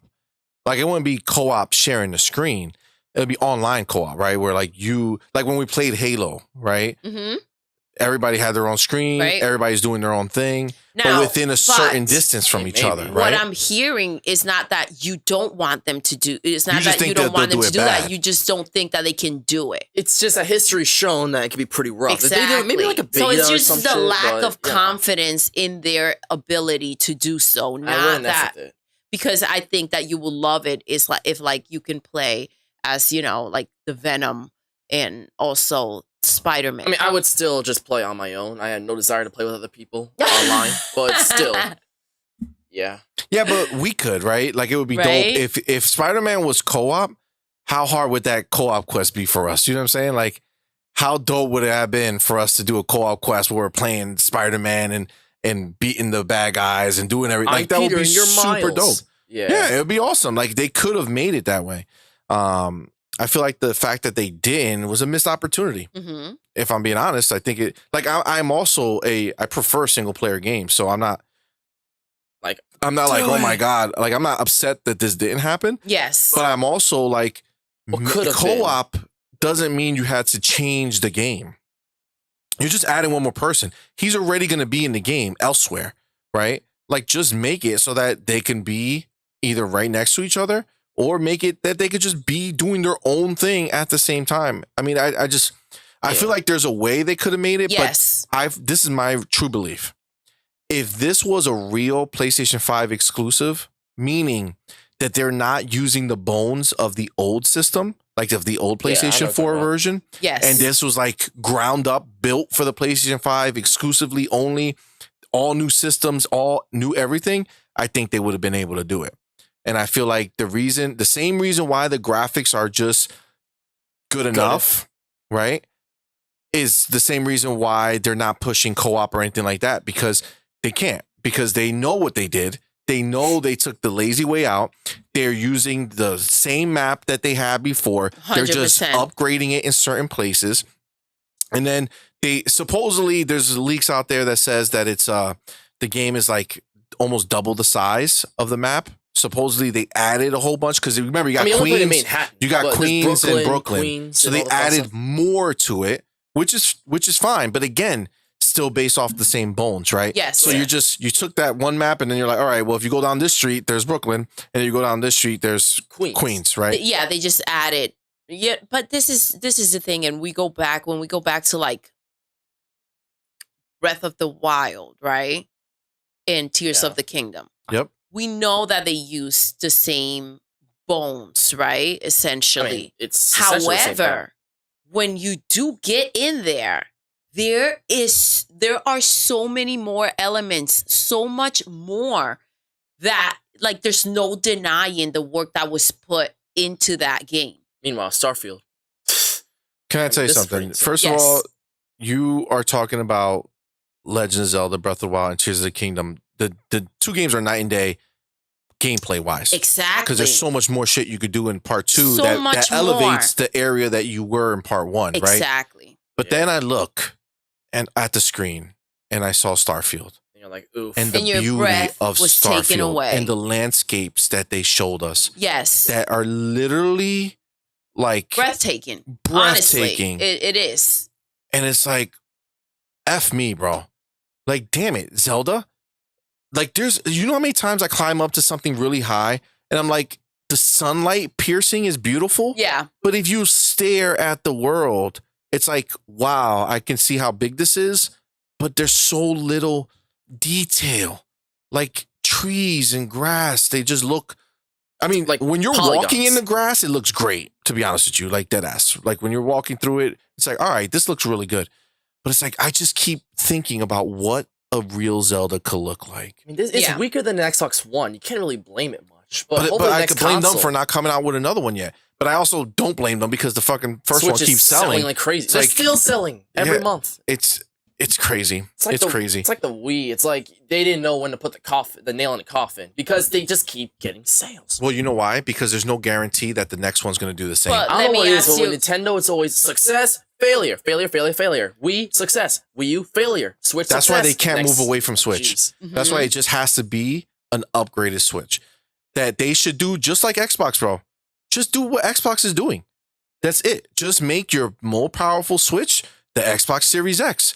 The old Switch is the Series S. And let's not act like But we're the gonna Wii have money coming Wii in the U. way that Nintendo is having. Like it's just ludicrous to move on or not drag the process when you're still making stupid money, when people are still obsessed, when the sales are just top notch. Like, why would you move away from that and not let that continue its course and finish out before you move on? Whether you have it ready or not, there's no pulling the plug on a freaking money machine right now. Well, but that's why if they do what I just said, they wouldn't be, right? If they add the next Switch Part 2 or the Pro, yes, Or whatever they Super want to do, Switch, whatever some goofy they shit don't wanna call need to get rid of the first one. They can still leave it for sale. Just like, again, Xbox is proving this. Xbox has already done this. They have the Xbox Series X and the Series S. The Series S, people plot it. Why? the people are the Series X and the Series S are already showing that people will buy two different consoles. Correct. So there's no I don't know what just happened on the screen. There's no reason for that to happen, right? There's no reason for them to get rid of Exactly. the other one. They could just keep it going and be done with it. Yeah, it's like how back in like the 80s/90s, like in 89 there was a Game Boy, and then they made the Game Boy Color, the Game Boy Advance, and the Light, and the Pocket, and all the fun stuff. Meanwhile, the Game Boy, they kept making units until 2001, the original 89 brick. And it's like, they could do that with a Switch and probably sell just as much. Oh my gosh. And I know it's not necessary, but this brings me back to the thought of like the DS. That was an interesting time. Right? And I feel like the Switch is not dying. Like with the Wii, it was like a fad. Like for 2 to 3 years, it was like everyone needs a Wii. Then like 2011 to 10. So that's the real problem. That's the real problem with the Wii and the Wii U. Okay, that's why it failed. The Wii U failed because the big amount, like the massive amount of people they got to buy a Wii were not real gamers. Like your uncle and stuff like that. They were like your creepy grandpa. The most casual of casual gamers. So when you turn around and you're like the Wii U and you weren't defined, it wasn't a Part 2, it wasn't a Pro, it wasn't something that made it easy to understand that this is the next console. It just confused people and nobody wanted to do it. And then by the time people did understand, it was already too late, right? Because the support wasn't there anymore and people were moving on, right? And when it was revealed, they only showed a controller, the gamepad, not the console, which is stupid. It's stupid. So at the end of the day, if they, just because I think I got a little confused when I was talking before and I want to get my point across, Xbox is showing that with the Series S and the Series X, it's capable of having a lower powered system and a higher powered system out in the field at the same time. Yes. The Switch does not need to go away. You don't have to throw away all those people. If you come out with a new, more powerful system and you just dictate the fact that they are going to release their game on both systems, one, make it look beautiful, make it do whatever you can. Two, the bottom one, just make it run. Right? Well, listen, not even that. Have both at its max capacity, right? It will still be, there will be a humongous graphical difference between the two. Yet, so if you want to upgrade and get the better version, obviously, you have to get the new system. But I feel like, I get what you're saying. You don't have to wear out the one you're with. You can have both coexist. Yeah.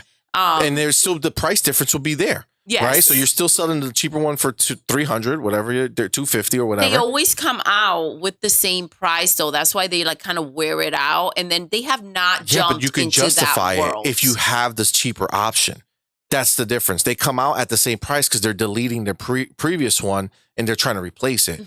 This is not a replacement. Now you go ahead and you say the next system that we're coming out with is $400. But don't care. It's okay. You can still go buy a Switch at $300. So, and that's exactly what I feel they are afraid of doing. And that's the thing. And I think that they don't know how people will receive that. And that's why they always kind of like wear one out and then go in with the same price as the previous one. So I think maybe that's what they're tiptoeing around. And I mean, I get what you're saying. I can only imagine that they've talked about this and gone over. Yeah, I mean, look, again, Xbox is already proving this out. So that's the way the market works, right? They look at what's already out there and to see what's viable and what's not. So Xbox is already proving that 100% you can have a lower powered system reaching the people who are not that graphically concerned and they just want to play new games. And then you can reach the people who are graphically, inclined and they want the best looking stuff. They pay for a Series X. If they come out with a new Switch, number one, you're going to get people who never would buy the Switch because of the power. Okay. You're going to get the hardcore gamers who are like, oh man, now you can actually play good looking shit handheld. That's a win. Yeah. Boom. I want that. Then you're also going to get all the people who already have a Switch who are like, I'm ready for that upgrade, right? Like I'm ready for the next thing. I'm on a Switch. Switch 2 or Switch Pro, whatever it is. So they're going to buy that, right? So now you're double dipping again because you're making people who already have the Switch come and make the next one. Yes. I mean, buy the next one, right? So they're paying again. And then you have the people who don't want to do that, right? Grandma's going to say to her Switch Lite, thank you. They just want to stay, they want to get their Switch Lite or their Switch and just stay with that. And that's enough for them. Now, they have given us a lot of variations of the Switch, right? There's thank you 3 for bringing models that right up, now. Madman. There was the Switch Lite, there's the original, the Switch Lite, and Switch OLED model. Yeah, and the OLED model. And as soon as these things come out, you kind of just want to jump. Yeah, we keep buying them. And then they come out with the freaking Pokemon. Guess what? If we can Zelda, buy 3 Switches and spend $900, I'm Really? pretty sure we can muster up the $400 or $450 for the new one. 100%. I You agree. see this right here? What's This is Valheim. Oh. This came to Xbox. I might want to try this with everybody. Okay. Why? It's Is it like multiplayer? Yeah, it's an online game, Oh. but it might be cool to kind of just check it out. I've that. always seen it, and I was like, oh man, this would be cool to play. And then I'm down.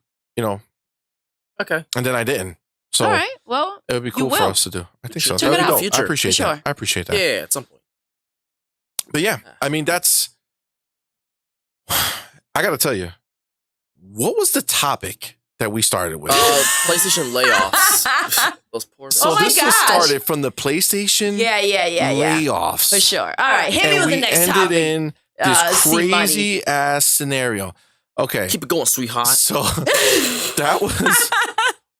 that was extra as F. All right. We so are extra. Okay. we are extra. And Okay, that's so just who we are. we're gonna hop right into it. The next one is very exciting Ooh. for me because I love Elden Ring. One of the greatest Okay. games ever created, undoubtedly. I played the F out of that game. It's probably the game, a single player game that I've put the most time into in any recent type of memory. Okay.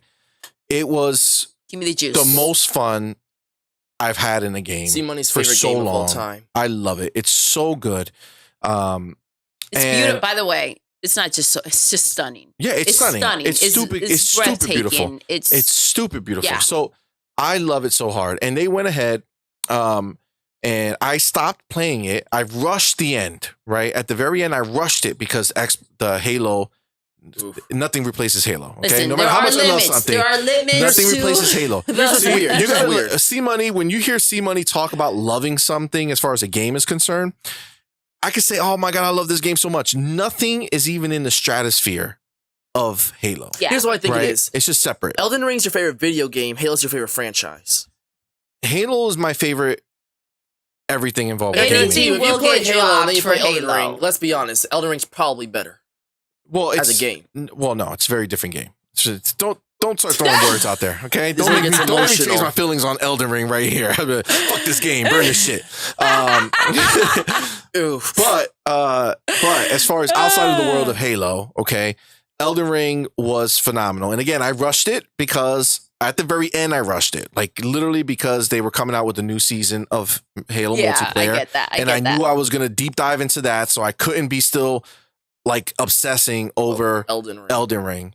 By the way, which I played almost entirely Mhm. via the cloud. Oh, you did. Yes. Via the cloud. And I fell in love with it through the cloud. Okay, just to be clear. And I you love beat your those hard ass graphics, bosses. So that's to show you. Exactly. That's to show you how impressed you were by the game. That even through the cloud, being such a long game, it still delivered for you and kept you Absolutely. engaged. Every moment I had, I wanted to play it whenever I had the time to play a That's game, beautiful. right?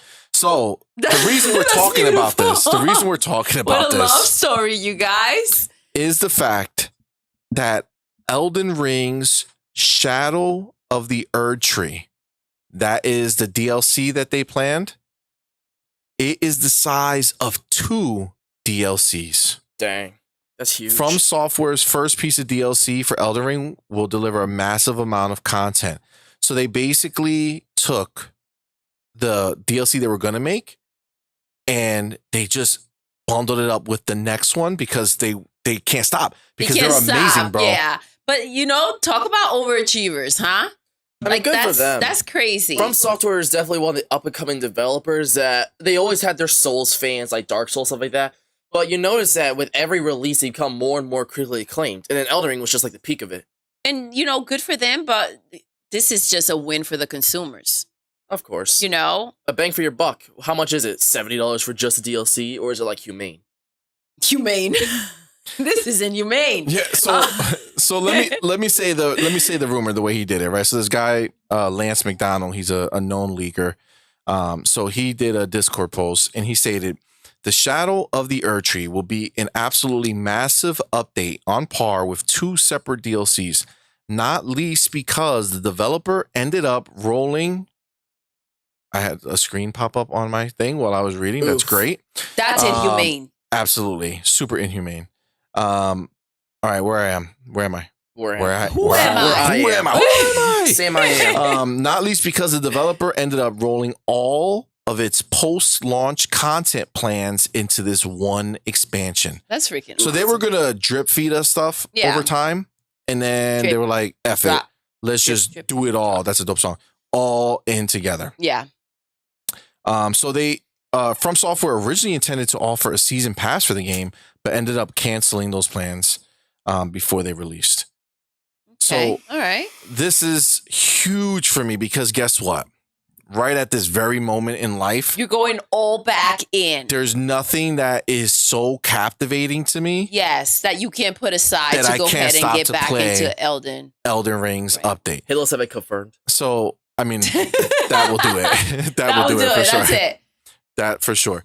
But no, I am so excited, and I don't know what it's gonna be, but I'm all for it. And you don't care. You're I ready don't care. for it. I'm ready to hop back in. I hope they let me take my powerful shit that I've got and just keep moving forward. Cause like unlike freaking what's it called? Horizon? Animal Crossing? No. Horizon for Forbidden West, the DLC, which I really want to play, that is forcing me to play through the main game. I haven't, I kind of stopped because I had other stuff. Zelda came out, which is basically what happened again. Isn't this crazy? Tears of Kingdom. You were going to finally do the it. first Horizon came out, right? But no one and then a gave a week shit. later, Zelda came out, and I had to stop playing Horizon, right?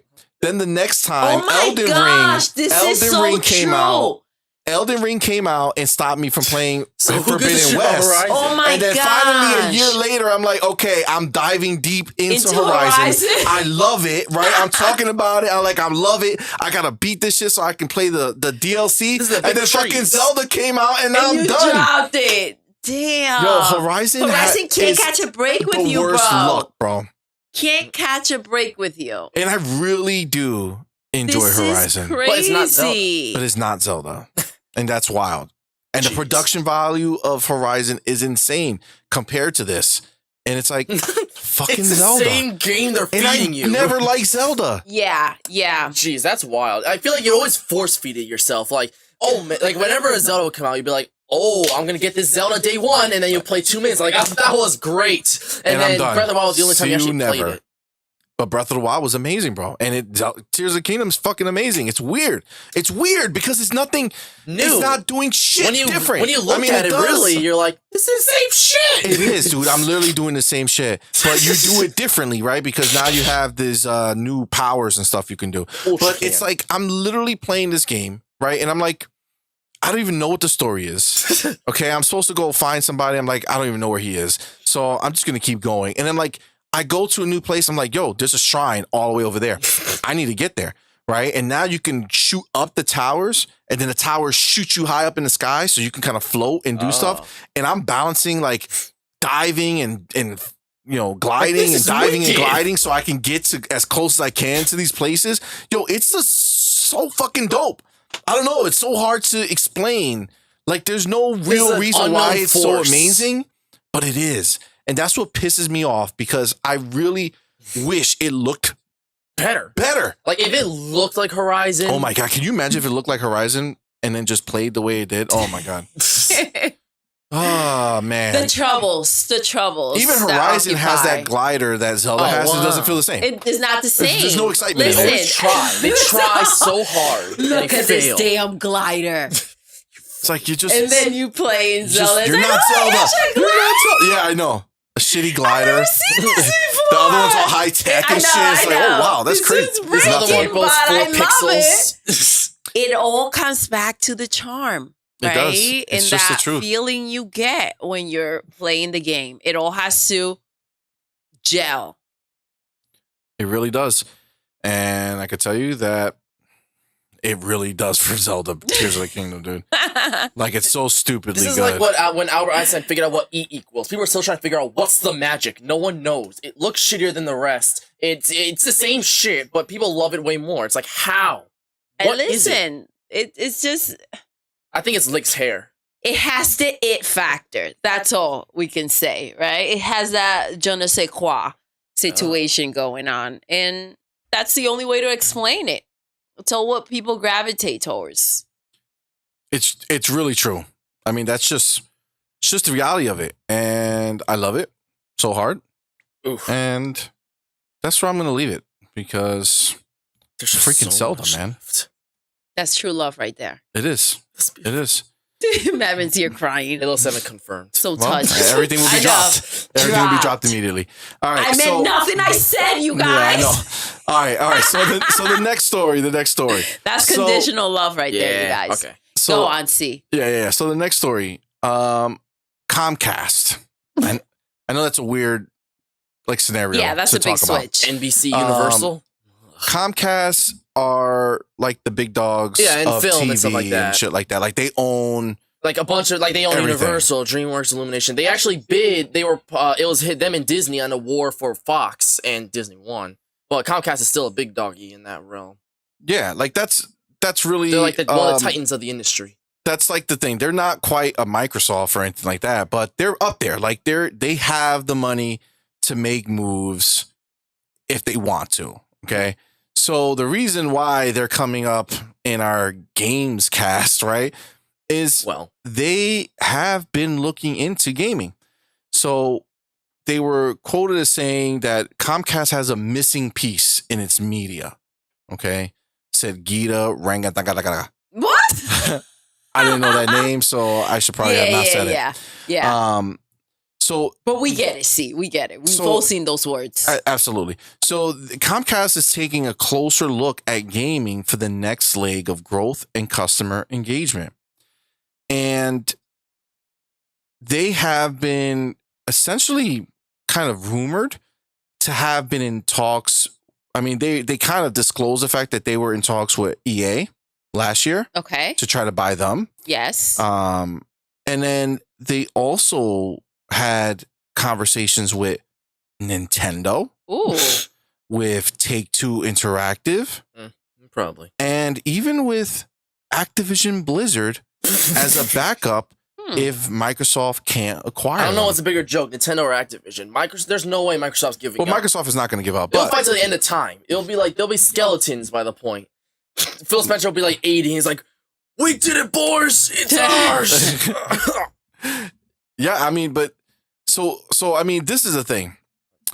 If they are bold enough to go up to like Nintendo and EA and Take-Two and all these big companies, Activision, like they're not looking to just come in small. It's not like Amazon, right? Yeah. Like Amazon's trying to get into gaming and they're buying up these small studios. They got their streaming platform, Luna, but they're putting their games everywhere. So they're not trying to make anything exclusive.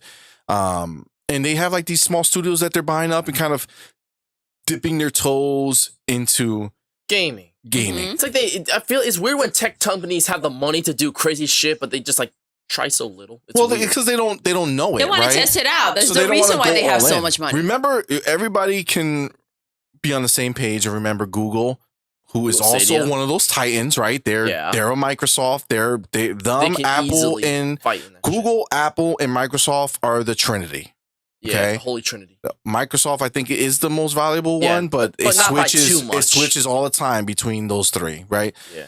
So Google came in. They have all the money in the world to make this happen. Yeah. But even them, they thought they were going to come in strong, and Microsoft laid the smackdown when they bought Bethesda. Yeah. So when they spent 7.9 or almost $8 billion on a studio, on a publisher, Google was like, yo, we're not spending that money. Yeah. I don't give a shit. We're not Listen, spending that money. Microsoft And was they out there bounced. like, this is what we do. This is how we do it. Yeah. All right. Do you remember that weird rumor where Apple's gonna buy Sony or some shit like that? I'm like, I don't think they see the worth in them. It's weird. But yeah, I don't know. EA, I can see it. I don't know why, but they're like Mr. Krabs in my mind. EA They'll see the already money tried. and they're like, oh, money. EA tried to merge with NBC. Yeah. And that fell through. But EA wants to get acquired. Yeah. Or they don't want to get acquired. They want to merge with a Steadfast. bigger entity, and they want to keep the power. So they want like the head of That's a EA lot to be to the ask head for. of the new thing. So they're looking to merge, but it's almost like they are almost looking to acquire, but they want the money to come to them. Yeah. But that's the thing, right? They want it all. And that's not how it works. Agreed. Right? So that's you why that can't fell stay through. the big dog, but you're the one who needs the money and wants to be bought and pampered around and still be the one calling out the shots. Yeah. Like that doesn't add up, all right? Take-Two isn't impossible per se. Like I think it's like an EA scenario. I could, if they announce like, Comcast bought Take-Two, I'm like, all right, good for them. Like I think it wouldn't be impossible in my mind. They'll probably be, if it's a big enough price tag. Oh shit! why not? Comcast owns NBC, Yeah, NBC Universal. They own. so they already Universal. tried. They So own they Dream tried and with shit. EA, and that fell through. That's Yeah. what happened. And I think that's because EA was too cocky in how they were handling it. Yeah. They were trying to make it where they were going to be The mastermind. The win. the heads of yeah. that. Yeah. No, Like Yeah. you're lucky that we're doing this, Mhm. and they're like, actually, you make nothing compared to us. So Yeah. get out of here. Mhm. But when I read this, I was like, oh shit, like that would be a big move. It would. Like if they came into gaming, because again, when you have these big entities, like this is not a Sony situation, where Sony's big, but like they're big compared to little people. You know what I'm I saying? get that. Like I like the idea of these big Goliath companies coming in and really trying to make their to take mark. a bite. Yeah. Yeah, they want to make their mark. So I mean, as stupid as it sounds, it would be dope if a new console came out, like a different one, completely different, and like somebody's really trying to compete, and they're like, "Look, we own all of EA's titles, so we're gonna make a new system, and they're all exclusive here. So come here." Or same thing with anybody else. Do you that honestly they bought. believe that there could be another competitor that isn't the main three? Oh my gosh, man. I was thinking the same thing. Like their claws are so deep ingrained in our skin Like the last that I competitor. That's don't true. know that there's room for somebody new to like hop in and like for them to leave. It will have to be exceptional for them to leave a mark big enough, impactful enough for us to accept them into that world. Like the last competitor that meant something was Sega, and you know what happened to Sega? The Yeah, we Dreamcast grabbed the was like a dream shovel ruiner. and like buried it. So to be fair, Sega was amazing, and It they was, did. but it like, couldn't was literally one continue. generation. So, Yeah. but hold on. But this is the thing about Sega. They didn't fail because Nintendo. Sega couldn't make a good system, It was or they didn't have the PlayStation. thing. No.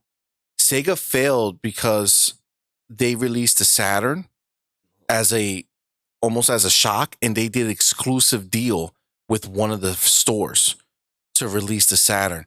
And then all the other stores said, screw you. Mhm. If you're gonna on release, you're gonna have an exclusive place for this other store, and we're gonna get your leftovers later on, like the little people left who haven't bought it. No, and they refused to stock the Saturn. So that was the Downfall. big downfall of them. Then they try to make it up with Dreamcast, but it was too late because the Saturn died so hard. Yeah. because nobody was selling it because they had this exclusive deal with one store. That was And they didn't tell anybody. It was like everybody found out of nowhere. I mean, marketing was different at the time as well. Like, you freaking go ahead and you hear exclusive somewhere, everybody knows where it's at.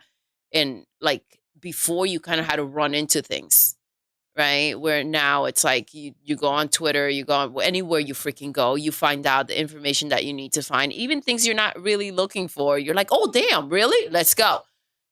But like it was a different time to go ahead and try to make something exclusive to just it was stupid. Place. It was a stupid move. It was a stupid ass move, and they ruined it for themselves. And that's that, dude. The Dreamcast was amazing. Like, it's funny because it's one of those things where the console failed, but the library was pretty legendary. Dude, I had my cousin lived next door, and they got the Dreamcast. And dude, when I tell you how amazing it was to play the sports games.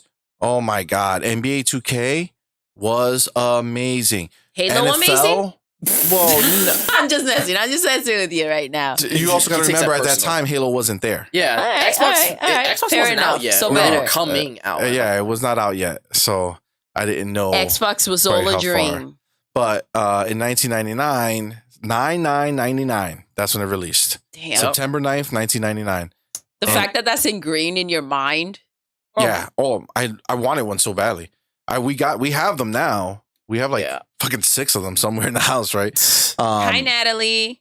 Welcome back. But it was really a great system. Like they were the first to do online multiplayer and in a meaningful way. I heard about that. And to be clear, that's not true. It was built in when I say that they were the first. Yeah. Obviously, PlayStation 2 had it where you could buy the network adapter. Yes. But it was that was the first time I played online, and I was obsessed with SOCOM. Oh my God, that was so amazing. What a memory, bro. I love SOCOM. Navy SEALs. Played it online so much, dude. So much. I was in a clan. We would go online, and it was like gamebattle.net or something. I don't know. They made a like you would go online, register your players, and then you would have tournaments. And you would meet up and freaking play. And I was amazing, dude. I was so good back then. Yeah. Oh my God, I love that game. Do we own it? Like pre-owned? SOCOM? I don't think so. I don't know. But yeah, it was made sense. So, but Dreamcast had it in the box, right? You just plug it in and you would play online. So multiplayer on basketball, all that stuff. It was so dope to do all those things. It was really, really cool. But guess who didn't? Nintendo. I remember like games like going out because there's so much value in like Nintendo games, right? Their value, it's like crazy. But I remember like being at GameStop and they just had like those things they put in the middle, right? Demo kiosks. Yeah, and then the cartridges of like the games were just all like thrown in there. There were so freaking many. You mean like you turn on the like demo kiosk and then there'll be like, which one do you want to check out? Well, no, they had just the games there. And the thing about it was like they were so cheap. They were just like trying to get rid of these games that like now there's like such value to. You know what I mean? Yeah. Like some of these games, you'll be like, that's like fodder, or so in the bargain bin you go. But now they're worth a pretty good penny. Exactly, like the value of it. Oopsies, the value of it has just like it just ridiculous. And we talk about this all the time, but nothing holds value in my opinion. And I mean, I think it's like known, like Nintendo and those Mario games. Like funny thing, you bring up demo kiosk stuff like that. There are, like, people have found the stored kiosk games, like the discs or cartridges, and they would, like, now you can sell them on eBay for, like, thousands of dollars and stuff. And it's like, oof, bro, what the hell? Last night when we were doing the classic game night, we saw in there Earthbound. Oh, Earthbound, that's a good one. Yes, and I don't know if you remember, but like to find an original Earthbound copy, like it could be like $500. It's like ridiculous, and that's like a low price, right? Yeah. So it's just crazy the value that these games have. Whereas, like you find some of the freaking Xbox or PlayStation games sometimes for like $1. You know what I mean? Weird, yeah. PlayStation holds their value more than Xbox. Yeah, they do. Xbox, I don't know what it is, but I don't know either. Like their shit. It's weird. I mean, to be fair, some of their games are a little valuable. Like, there's some sealed games. Like, if you probably try to find like a sealed copy of the original Halo, I'm sure it'd be a little more expensive than average. Yeah. Like, it's not going to be $2 for a sealed copy of Combat Evolved, but that's fair. I don't know. It's interesting to say the least. What would you say is a classic Nintendo game that you would love to get your hands on, that it's like ridiculous right now, like either impossible to find or just like the price is just crazy for what it was sold for? Oh, easy. Nintendo World Championships gold cartridge. If you were a winner in that championship thing, they will give you a gold cartridge, and it's pretty impossible to find. There have been some sold for like hundreds of thousands of dollars, but it's pretty unfeasible to just buy one on eBay. To have that would be incredible. That would be crazy. Yeah. And the freaking value in it is just, again, like you mentioned, ridiculous. But again, you go ahead and you find a used like version of the original Halo, and it's sad to see that it's like $10, take it or leave it. Yeah, like it's crazy. So what's the difference here? Because we're talking about like Master Chief. It's like the face of, Yeah, I think here's the one thing I'll tell you. Xbox is an American company. If you're in America and it's an American company, yeah, no shit, they're going to spoil you first. So these things just come to you first, and you don't really have to work for it. Nintendo and Sony, they have to localize and make versions of their pre-existing games to bring it to the States. There's no guarantee that they'll do it or not. They could just take the next Mario or Zelda, and even though they never would, they could just be like, fuck it, it's Japan only, which they've done before with certain entries, even if they're smaller. Well, that makes a lot of sense. Yeah. I wonder if the Halo games, like even used versions, are worth a lot more money somewhere else than like how we have it here.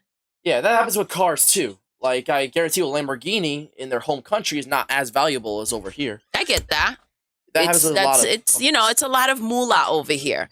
Like, you know what I'm Fords saying? aren't anything too crazy over here because they were made in the USA.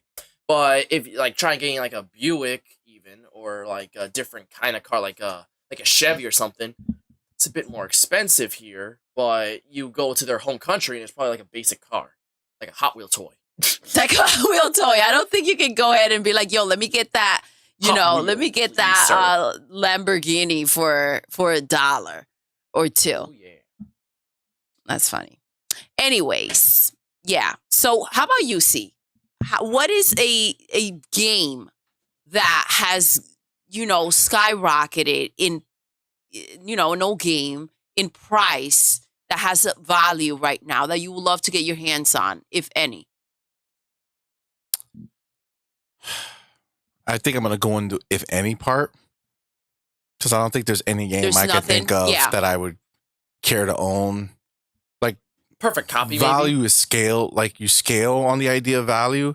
That's right? The like, thing. Yeah. I don't care if something is worth $1,000 or $10,000. I mean, maybe like, unless there's a game that's worth $5 million and I can get it for super cheap, and that'll be great. But at the end of the day, if it's not, these relatively small numbers are not. I mean, like, some things are almost near impossible. Like, what if you found a sealed copy of the original Xbox Halo bundle sold back in the day? That would be dope. That would be. I would love that. Okay, so there you go. But it wouldn't be. It's not about value, right? So, like, that's what I'm saying. So, value for you, it wouldn't be about the value. I don't care about the value, for but you, like, I would love to have the Xbox 360. That's the Star Wars. Yeah, they did that. The Star Wars one. It's like it has R2D2's colors. Yes, it looks like R2D2.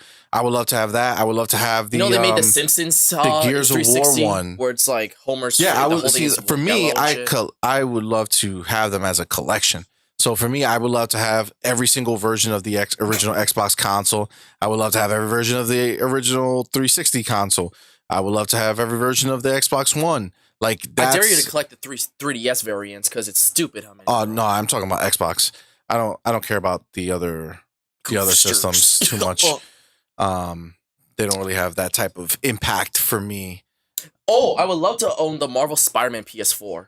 It was like a red console and had that white spider logo. And yeah, that one was pretty dope. I mean, it was the color that made it dope. The system itself is not dope because it's literally just a red box with the Spider-Man logo on my it. gosh, man. Remember when C Money was like obsessed with the fact that he missed the Sea of Thieves controller. Oh my god, I bought it though. You did buy it on eBay. I did. And it was like, damn, you really were upset about the fact that he doesn't even know he's looking for it. He's like, where did I put it? Where the fuck is it? Oh, it's on that back. It's on the back table now. It's on the back table. It was over here before, proud and center, but we moved it to get everybody in the same space. So you did go through some things to get that controller, and that's my crazy. thing. I love controllers. I love hardware. Yeah. I love all the different variants of it. So anything Xbox related, any controller that they make, any box that they make, I would love it's like a big deal. Have it. I get that. All right, so moving on. Because there's other things to talk about. And I approve what's coming next. Those things are unknown to me. Oh, I approve. Oh, so this is not crazy. But I did see this here. And it is the I guess somebody leaked the trailer for the new Silent Hill game. Ooh. You know, I never played Silent Hill back when, but I'm actually very excited for Silent Hill 2. It's supposed to be a classic, so, you know, playing it in a new light must be cool. So, but this is called Silent Hill Ascension, and it's made by Behavior. Oh. These other studios too, but Behavior, they're the people who do like the Friday the 13th game. Yes. I think it's going to be like the way it looks. I think it might be one of those games where you're one person or like the bad guy is one person. Probably one of these is gonna be like surviving. Pyramid Head, and the other's gonna be the protagonist. Yeah, I mean the way the trailer looks, it doesn't look that way. It looks like it's actually gonna be just like a story, but it doesn't. Yeah. But Behavior makes those type of games. You know what I'm saying? So it seems weird. They make it's a playground situation. Those one versus everybody games. You know what I'm saying? Yeah. I think they did Evil Dead as well. They're doing the Chainsaw Man. Remember the Texas Chainsaw? Texas Chainsaw Massacre. Yeah, that one. They're making that where, you know, they have those types of games. So it seems weird that they would be making a single player game, but I'm not 100% sure. But this the trailer looked great. I mean, it looked really, really good. Now, have you guys played any of the Silent Hill games? Not one. I've heard of it. I know it's a very treasured series. It's one of the most influential horror games of all time, specifically the second one. But, you know, it's like, I honestly, it's one of those games that I'm like, man, that looks cool. Never played it myself, any of the entries. So it'd be something I'd be very interested in checking out for the first time. It's like Final Fantasy VII. It's one of those games where it's like a pivotal moment in gaming history, and it's something that I'd like to try in a new light. You know? Yeah. Yeah. What about you, Doodle? Here, hold on. Go ahead. I am proud to say that I hand you the charger with great pleasure because my phone is, okay, I was going to say fully charged. It's not fully charged, but in my eyes, it's fully charged, okay? It's not red, so voila.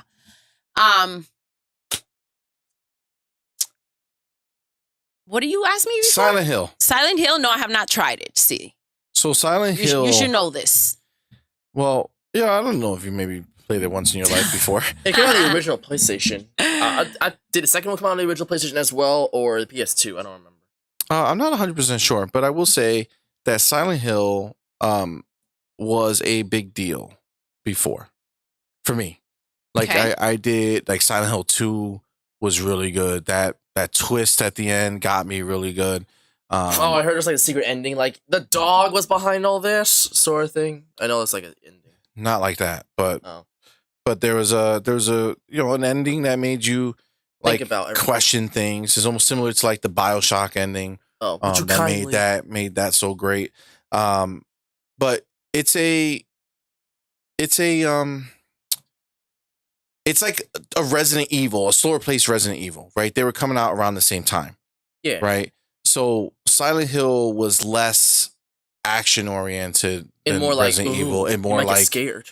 I don't have too much to fight you, so I have to kind of choose what I do. Like bring another pair of undies because it's gonna get creepy. And I feel like it was the more story based version of these games. Like Resident Evil had less. It always had like Less a of a quote, story. quote, unquote Good story. Resident Evil is dope, dude. Yeah, So real quick, Shintaro wants to know if you see money.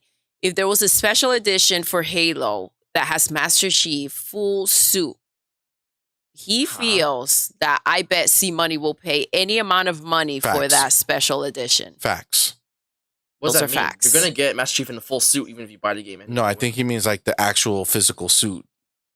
Oh, like wear the suit today. Like if they give me a $10,000 can you special imagine? edition, I will buy that. I did buy you the helmet, You did. and you did put it on. I did. Oh, was it fun in there? Yes. Yeah. Yes. I just need the suit. It I'm a looks big so boy. cool. It's super dope for sure. So yeah, continuing. Sorry, I cut you off. That's fine. But yeah, so Silent Hill, I think it's a big deal. And it was a big deal before, and it kind of fell off because Konami is the one that had the reins of it. And then after the Kojima fallout, the infamous Silent Hills was like canceled because of the aftermath. And Metal Gear Solid 5, despite all the acclaim, was only like 33% or some shit of what it was supposed to be or something like that. And it's like they don't know what to do with it anymore. Yeah. But now they finally have Konami kind of got out of games for a while, and they wanted to focus on their pachinko like machines. Casino and whatever. But now they are now they're getting back. They have a bunch of games in production right now with different studios. I don't think they're doing a lot themselves. I think they're just taking their IPs and kind of just outsourcing and letting people make the shit that they own, which is smart. Like, why just let it sit there? Just fucking have people make the games with the IP that we want. Like Konami was right? that Castlevania, spontaneous. all this shit. Like Xbox should just buy them, bro. They should They should just they're buy out them there so they can have all the IPs, dude. Take what you can get. You know what I'm saying? Yeah, I think At it this would be point, super we smart. know you got the dough, right? yeah. Remember when Bomberman was a launch title for Switch? That was something. They were so random. Like you might see them, you might not. It's weird. But I don't know why they're being more consistent. Like they re-releasing a bunch of Castlevanias and a bunch of classic games. Now they're getting into real shit again, so that's fun. Well, that's the point, right? That's what they're getting into real games now. Let's keep that going. But I'm telling you, if some of these land, I bet you Xbox is gonna be like, you know what? Let's go. Let's just get the IPs. Hop in. Yo, can you like that's some big dog They type just of pull up, ish. open Just the like, side yo, door, like hop in. today's your lucky day. Come here, sugar. Let's go. Yo, that's some Facts. that status right there is juicy juice. Super juicy juice. For sure. Absolutely. So yeah, I'm excited for it. I think I'm excited to see what they do with all these these IPs. I'm looking forward to it, and there's no time yet that I know of. They didn't have like a date on there, so we still kind of have to wait to see. But yeah, I get that. So the next topic, Let's go. is another smaller one, but very Interesting to me because of my love of the original. And there is some details that have leaked or have come out about Alan Wake 2. Ooh. Yeah, it delves into the new protagonist. Because while Alan Wake's there, it's not about him directly. Yes. It's about a new character, which makes sense because, it's so old. It would make sense to bring in a new lens to Refresh the it, franchise. yes, I for guess. sure. Even though it's only been their second game. So, Absolutely. Third, technically, it's weird. Yeah, so I guess that the new lady's name is Saga Anderson. So she's going to be in there, but they gave some details about the actual game itself. So you're going to be investigating a series of ritualistic murders. Okay. Sounds fun. And you're going to revisit places like Cauldron Lake, the diner, and others. Ooh. And Bright Falls, which is the town or the city, it's definitely a town, is much more open. You can walk around the streets, discover the town, and freely explore forests, etc. and other things around the area. So this is really exciting for me. The fact that you can actually go around that town, visit it, actually be a part of it. But the one thing that makes me a little sad is that the way it sounds like is that they're not necessarily continuing that story. Okay. And the story was a cliffhanger. Okay. Also, it's not like part 2 directly where it's like, oh, this is the ending. Well, now we're back in the game. He went over there to save his wife. Ah, dang it. I want to play the game. Don't go too And then at the end... Whoa, bro. Earmuffs, Madman. Earmuffs. I love how you just continued and didn't give a shit what I said. Earmuffs, Madman. This can all be fixed. There you go. It's done. Earmuffs. But yeah, they left that. What movie is that? It looked like from? it was going to from old the college old one, Old School. Yes, hilarious. Earmuffs. He thought that everything could be fixed with earmuffs, and then say whatever you want. Go crazy. You know what could fix everything though? If you went ahead and pressed the like button. That could fix a lot of things. A lot of people watching, and we need those likes to go up, up, up. That would be awesome. So appreciate that. But yeah, there was a cliffhanger. There was a part. I mean, it wasn't a cliffhanger in the sense that the story wasn't finished. Like the majority of the story was wrapped up. But that little bit was like, oh shit, they're making a part 2. Oh my God. And then they never did. Right. And now it sounds like they're just dodging the entire thing because they figure most people don't remember it. Most people maybe have not played it. Rush Hour 2 and 3. Right? Yes. There was a Rush Hour 3, right? Yeah, yes. 3 of them. But then at the end of Rush Hour 3, there was a credit and he said, he ain't going to be in Rush Hour 4. Yes. But and they're making it now, right? 4. Until now, we're in the same scenario. Oh, now they're making Rush Hour 4? Shit. I remember going to the movie theaters to watch these movies. These movies were like, it was crazy to be a part of that moment because they were so good, hilarious. It was such an excitement to go and see them. They've waited so long, but like maybe they needed to. I don't know what went down because they were in such a high that they couldn't have messed up by making another one. Yeah.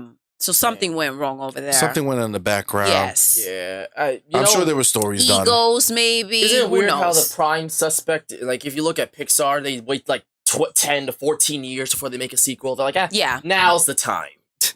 And I think that does well for them because the sequels always make way more than the original. But you know what? That has a lot to do with the fact that they're animated and it's just the voice. But when you're using these characters, if you're thinking of Rush Hour, oh my God, Jackie Chan and like the movements, the things that he did all his own stunts. Yes, they can't. He was the Asian Tom Cruise. Much. Yes. So like there's much more of a time cap when it comes to like live action movies to go ahead and do them back to back and while they're still hot, right? Yeah. I mean, but you think about it, Jackie Chan did come out with that dope ass movie. Remember we watched it? Oh yes. He's come out with a lot of good stuff. And it's like in that time, like that blew up. That was like to go see that type of movie was like amazing. They were so creative at the time because they had not made anything like that it was like so for its time modern where it put in the type of comedy we enjoyed with that action. What was that guy? Jason something. Statham? Yes. What was it? Transporter? Oh my God. Those were a little more unrealistic where it was like, they got really stupid. They got really stupid. Like, okay, that's not possible that this is taking place. But some of the scenes in those movies were like insane. For sure. Yeah, it was listen, it was the time and place. And I think the bigger thing is it was probably Jackie Chan. Because you think about it, if you really think about those movies, the comedy really came from the fact that Chris Tucker kept saying things about Jackie's inability to speak English properly. Exactly. Right? And it kept mocking him for it, right? Mm-hmm. Everything that was funny was mostly around that. So you figure Jackie Chan probably said to himself, you know what? Enough. Maybe I don't want to keep being the butt of the fucking joke. You know what I'm saying? I get that. Like, I can see where you might want to be like, all right. Where it gets old. Well, is Jackie Chan going to be in a new Rush Hour? Well, it wouldn't be Rush Hour if it wasn't Jackie Chan and Chris Tucker. He wasn't in it. But I understand that because it's like portraying something, right? That it's not true.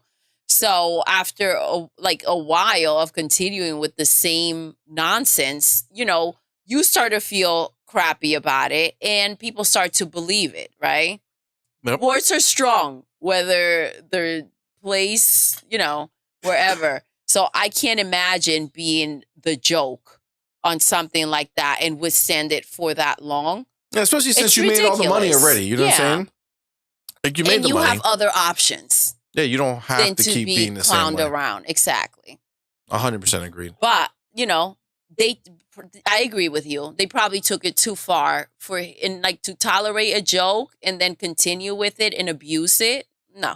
So that's why I'm interested in seeing what they'll do next. Are they going to go back on that type of joke? Or are they going to just keep it? Yeah. You know? I mean, the fact that it's a sequel to an effed up movie and that, like, in the humor, they could probably maybe get away with it now because it's linked. It's like how South Park is still effed up in their humor, even though, the times change. Like, some things just don't change. And it could get away with that because of its legacy. But there's also a chance that the companies will try to scrub it clean and be like, no, we're good. We're good with the times, you know? But you know what the thing is? Like, you have to think of who you could be offending and putting yourself in that situation. And then you see if you find it that funny. Like, it's only funny when it doesn't apply to you or when you're doing it to other people, right? If that turned around and you were the hit of the joke, would it be as funny, right? Or would it be just bullying and insulting? Yeah, it's like when Disney does a remake. So a lot of times they change a lot. And while a lot of times it's usually like, oh, okay, they're being more inclusive or fun. Something like Pinocchio or basically making it kid-friendlier literally ended up devaluing the entire message, making Pinocchio pretty well behaved, actually, and making the kids' antics at Pleasure Island not that offensive other than eating candy and stuff like that. And it kind of ended up devaluing the whole message of Pinocchio. Well, listen, this is the problem. You can't promote, and it doesn't matter how you're phrasing it or whatever. Like, having like cigarettes and having these cigars and like it being around kids and kids like that's not a message to send out there. Exactly. You got to be responsible. They're doing the opposite. They show exactly how they paid for it by turning donkeys and becoming slaves and shit. And they're telling kids don't do that. Yeah, but you can't rely on the fact of people getting that message. Exactly. So you can't show somebody like this is cool. Look at how much fun everybody's having, and then be like. There was an underlying message. They don't have to get the message. They could be like, oh, it's funny they turn into donkeys, but they had so much fun, right? Also, and I'm not taking anything away, sometimes you see things. You're not listening to things, right? And we're talking about like kids with cartoons, right? So if you're watching a cartoon, sometimes you're just watching. You're not sitting there analyzing the words or the message behind it. So you see someone smoking and you're like, oh, that's cool. I can't wait to do that too. By definition, by the 100% factual nature of it, no one ever smokes because they just decided to smoke. Yeah. They only smoke from seeing other people smoke. That's exactly. The fact that somebody else smokes makes them see it. They think, oh, that person's cool. That person smokes. I want to smoke. And even though they smoke and it tastes horrible and it makes them feel like shit, they do it because they think it's cool. That's the only reason you would do things that harm yourself. Yes. Because you're too weak-minded to see that, oh shit, they're doing that, but this is not good, so I'm not going to do it. Yeah, it's affecting me, and I shouldn't do that. But like, yeah, it's listen, I appreciate that they can say, look, this was not okay to do. Mm-hmm. It's time to change that narrative. We are creative enough and smart enough to find other ways to do things that doesn't rely on this mediocrity of crap. But it's not that, like, but there's one thing in particular that completely literally destroyed what Pinocchio means. And you know the part where he's, like, stuck in a cage and stuff like that after the Mussolini or whatever the heck throws him in there? In the, like in the new one, he lies and is, like, about how he got there and his nose grew. And then Jimmy Trick is like, no, keep lying. And he keeps lying, uses his nose to get the key and shouldn't escape. The whole point is that the lies kept him from escaping, like in the original. And it was only until they tell the truth because the truth sets you free. That literally destroyed the entire meeting. Yeah, but at the same time, okay, let's think about this, right? Give me a moment. Okay, give me a moment. You could be doing something bad that feels good at the moment, and then you have consequences for it. So essentially his nose was growing until he got the key, but then he was stuck with that nose. So like it all comes back to like having to deal with consequences of the bad crap that we do, right? You don't want to see it. You want to take advantage of other things in the moment. Yeah, it got him the key, but then he was stuck with the nose. Well, right? So there's the message. He was honest about it afterward and it shrunk. good job, Pinocchio. Like, I don't hate the movie. I'm not thinking it's bad, but like what I'm saying is that it's just like you can't things act have like to be it was adapted, perfectly man. fine. Like you have to get out of this mindset like they're supposed to just repeat the shit. They have to change it for what makes sense for today. But Yes. They can't make it make sense for back in the day. Okay, that's just is what it is. So you just have to be able to just accept that things are different, and they did the version of it that made most sense for them. And I appreciate today's them day. adapting it, because also it would be horrible for a company like Disney, who has that much power, to go ahead and send that type of message, right? Absolutely. For the kids. Like, that's crazy. And there were Bluey episodes that they didn't want to put air out because they felt like it had a bad message, right? People pressured So, them, and then yeah, they finally did it. They did, but guess what? They don't have to live with the fact where they're like, okay, we did this and then we got like trash talked about it because we weren't cautious enough. Now, people demanding or really wanting the episodes, that's on you. You want your kids to see this type of stuff that we don't think was okay, then that's on you. But we took the responsible approach. Yeah, And that's all that they absolutely. can do. I think with season 3 it got a little far. Like season 2, it made sense. They kept an episode called Dad Baby from releasing where Ben pretended he was pregnant and had to give birth to Bingo and shit. So That made a little sense. Season 3, there was about he farted. And they're like, oh, that's too much, so we can't. okay, so and they then- didn't want it. It wasn't But again- appropriate But for then they kids to finally see did it it, and because kids it was see very that and they harmless. think it's funny. But again, it's not harmless. yeah. I mean, we saw it on Disney Okay. Plus. Okay, They didn't so- even show any farting. Okay, It but- was a Okay. talk. So It doesn't this matter. is the problem, and it goes right back to what I said about the Pinocchio thing. Kids are not sitting there, or most kids, or maybe even people in general, are not sitting there sometimes trying to listen to what's being said. They're listening to the joke. Oh, farting, funny, done. Okay, then they go to school, they do this stuff, and you're like, okay, well, maybe they shouldn't have been watching Bluey and taking this from it. You take the message that you want to take from the things that you hear. And that's the problem, right? Facts. You take the message that you want to take from what you hear, and everybody's mind is different. Yep. There are So plenty they of don't cartoons want to show it that- to you so that there's no chance for you taking it the wrong way. Exactly. There are plenty of cartoons Right, that so Disney made themselves that's all. that kind of So- have that in there. That's okay. So, It's hypocritical. by the way, just so you guys know, these were all the deepest, darkest details of Alan Wake 2. Okay. So this is, we didn't break, this was all part, this is all in the game, guys. These are the details Bluey, that we just Bluey's put in out Alan Wake there. 3. I knew it. So now you know, so Bluey's you're the not wife. Oh my wondering what happened.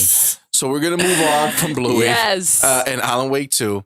And we are going to talk about Rift Apart, the Ratchet and Clank game that was released on the PlayStation 5 that could only exist on the PlayStation 5 Not the PS4, because God forbid. of the SSD that's on there.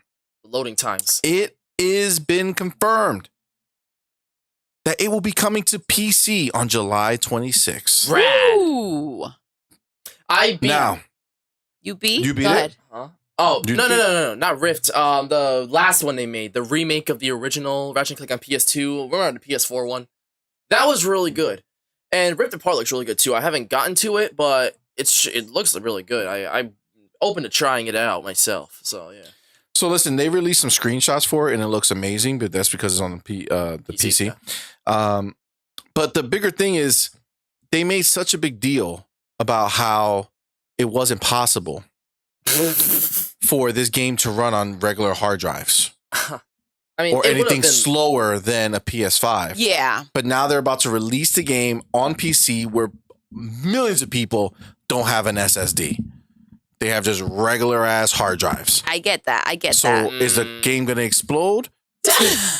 No, because it was never about there because they never did anything special with that shit. Yeah, I get that. Other games did it on old generation consoles And it better was than just they did it, dandy. and it worked fine. Yeah. So this whole bullshit about needing it to be on the PS5 only was always ridiculous, and this has been proven out. That being said, this is pretty dope because I do like myself some high-end graphics. Of course. Yes. So they are going to be doing improved My baby's ray bougie like tracing. that. I am. Yes. So I they're going love to be that. having, thank you. They're going to be having improved ray tracing, which is great. So it's going to look that much better. Ultra wide monitor support, which is also fantastic. They're going to do NVIDIA DLSS 3, which means you're going to have super high frame rates with minimal degradation Necessary of your quality of the and image. appreciated. And they're going to also make it include all of the armor DLCs that was released after For the day one fact. edition of Ratchet. I mean, yeah. I forgot what I was going to say. Great. Well, thank you so much for the Those words contribution. have touched my soul. And it will have, if you have the PlayStation controller and you play the PC version, you will get the same benefits as if you played on the PS5. So what does this tell me? This tells me that you don't need a PS5 to enjoy PS5 games. You just got to wait a little bit. We just got to give it some time. Right. Yes. And guess you what? You get know a what's the better beauty? version of Sorry, it. I remember But what I that's was the gonna say. beauty of waiting, right? When you wait, you're going to get the better version of it. Mhm. Now Right? it's on Like I wish PC. I did. I only bought, to be clear, I only bought Rift Apart because it was new and there weren't that many PlayStation 5 games and it was a new generation. I'm like, oh shit, I want to play it. Right. Yeah. But I never beat it. I don't even know how far Actually, I got. that's what I was going to ask you. Because it's on PC now, do you think you'll hop back into it? Or No, is that because like that would lost require cause? me to buy it again. See, if this was Xbox, I would just get it as part of it, and then I would play the PC version, right? But on PlayStation, they're so afraid. Stingy. No, they're just scared. They're scared that people won't buy their PlayStation 5s if they put it on PC. Yeah. I get that. And that's why they're tactically giving it breathing time and hoping that everybody it's just sitting there waiting for these games and they want to play it so badly that they go ahead and buy the PlayStation 5 version. And that's what it's almost like sneakily done, where there's nothing's announced, nothing. It's not a fair, like, here, play it where you want, have fun. It's just like, we don't even know if it will, could, or possibly happen. Yeah, I mean, they essentially told us that it will, like, all the games are eventually going to come to PC. I mean, our boy Jim, he did make that known. It's just not day one. He said 2 or 3 years, right? So, I mean, look, I think that at the end of the day, they're just trying to protect themselves from this merger that Xbox is Yeah, having. I get that. But it's like, I don't need, especially with the amount of games that Xbox is going to have coming out, it's almost like I don't need to buy another PlayStation game unless it's like super duper on my list. Like Ratchet Clank is not that game for me. No. Right? It's not. It was just a showpiece. I wanted to see it and it looked really good. Did it look as good as Like a Pixar like movie? they all want you to believe? Like the PlayStation fanboys want to make it out as if it looked that Crazy. amazing? No, there's way better looking games than Ratchet and Clank. Agreed. But And funner and Yes. just the gameplay of it just smoother, and I don't I know. mean, Ratchet Clank was fun. Let's not act like it was kind of meh. I mean, it was no. aight. It was aight. It wasn't. Listen, It wasn't I amazing. can but- only speak from my end. Wait, you played Ratchet and Clank? Yes, and Oh, I didn't know. I didn't. Okay, so I can only speak from my end and say that for me, it wasn't like oh my gosh, this is so cool, this is so fun, I'm enjoying this so much. I didn't care for it. It looked nice, and there are a lot of games that look good, but it wasn't something that drew me in to want to play and feel like I'm playing that type of game, right? Because it is a like cartoonish like type of feel. You know, like if Yeah, which could work in games benefit, but you know. it could, but you're also expecting that type of fun. Yeah, I get it. Like something like Psychonauts 2, which has a cartoonish art style, but is very unique from the rest. Yes, and I beat that, and it was intriguing, and it kept me going. Whereas Ratchet and Clank, they're not. Mm-hmm. You know, I mean, and honestly, dude, like, shit, bro. Most of these PlayStation games are not like that Yeah. engrossing. Like God of War Ragnarok, people were losing their shit like it was the greatest since sliced yeah, like bread. I didn't even but, fucking finish it. I played it for a while, Honestly. stopped. Like it's not calling me. Well, in my opinion, and we did the gameplay for it, it's just repetitive. It's just the Yeah. same, more of the same. Which thing. ironically, Zelda's the same shit, but something about it Well, is different. It's well, like I the don't even- Tears of the Kingdom, they've added so many elements that it's not just the same type of gameplay. that's on surface level. Like what I'm saying is that Exactly. it's impossible to explain. I don't know how to explain it. Maybe one day I'll be able to explain it, but yeah. So I think that with PlayStation, I think it's just that their reputation precedes them. People know them for something, and they always hold them to something, to that something, and they don't want to take what it actually is. Not to say they're bad, but it leaves a lot of room for overstatement of their game. So I mean, I think from an outside perspective, it's a little simpler. So for me, like I'm a little bit more, my judgment for these things have a lot less attachment. So I feel like I can, have an honest opinion without feeling like I'm attached to PlayStation or their games or Xbox and their games.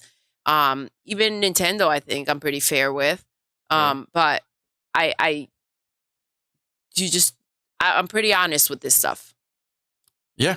I mean, and I mean, look, even with my slant towards Xbox, like I like playing games, like if the game engrosses me, then that's what happens. Exactly. Right? Horizon, I really enjoy playing that. It just, every time it came out, a better game came out. I mean, that's just a reality. And like even now I'm getting back into it and I really enjoy it, but then Zelda just came out again and boom, I had to stop because it's good, but it's not better. Right? I get that. It's not better. So it doesn't engage you the same way. And it just that's doesn't. just what it comes down to. And you are very fair with this because you're a gamer overall. Like you don't care where you play, whether you're playing on PC, a freaking Xbox, PlayStation, a Switch, handhelds. Like it does not matter to you as long as you're getting like the most comfortable version, the easy access or the highly graphical version of it. Dude, I did it when the PlayStation 4 Pro came out. Yeah. When the PlayStation 4 Pro came out, and remember, it came out the year before the 1X, right? So once that came out, I started buying all the third-party games on PS4. On the PlayStation 4 Pro. Yeah. Because I want to play the best version. I mean, that's just what it is. I don't care. Yes. Like, I love Xbox because they are pushing to be the best. Right. But if they're not the best, I'm not going to be playing the worst version of some shit. Exactly. You know what I'm saying? I'm going to play the best version. You can't be blinded by it. Yeah. That's why I play all my games on PC when it's available, part of Game Pass, right? If it's on Game Pass, I'm buying it on PC. Yeah, PC Game Pass. Naturally. PC. I mean, yeah, when it's on PC Game Pass, I'm playing it there instead of playing it on the Xbox, unless the Xbox is the only thing I have available to play it on, or I'm playing on the cloud. Right. But the PC version is what I'm looking for because I have a 4090 and it's going to look better than anything else that's out there. I get that. Great.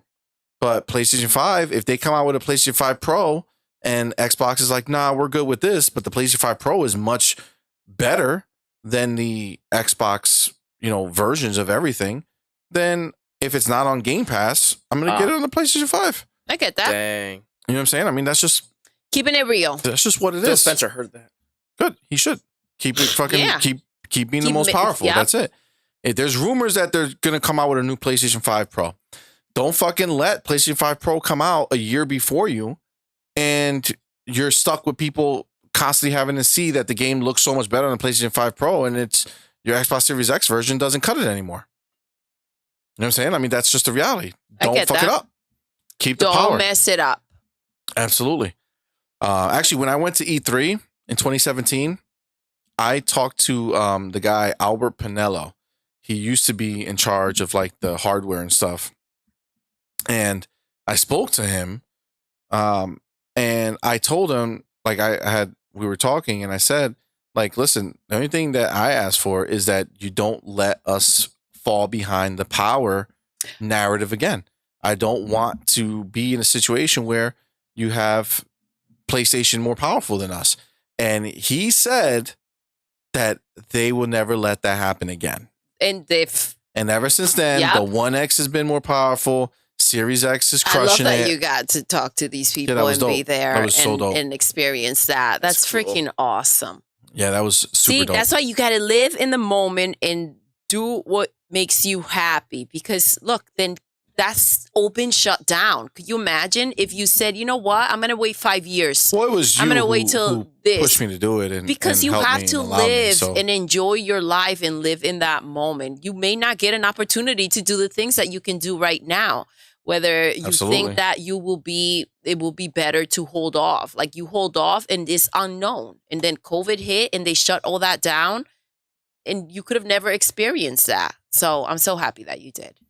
I appreciate that. I appreciate that. It was hella dope. So the Rift Apart releasing on PC July 26th.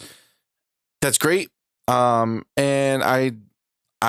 it does make me feel like I do want to hold off on certain PlayStation 5 exclusive if it's not something that I desperately need in my life. Like Last of Us Part 3. I get that. That I will have to play immediately because I can't wait. But yeah. So, all right. On to the next one. So this one is interesting because the game Somerville. I thought Somerville. Isn't that made from like members of the team behind Limbo and Inside? So they left Playdead. Actually, what happened to Playdead? They were pumping out like Limbo and Inside. Inside was awesome. Definitely not short. They take a long time with their games. I wonder if they're even working on their next game. That's some asinine shit to say. I mean, that's some asinine shit to say. So I'm just gonna go right over that one. So Somerville came out on Xbox, and up to the release of it, the hype was real.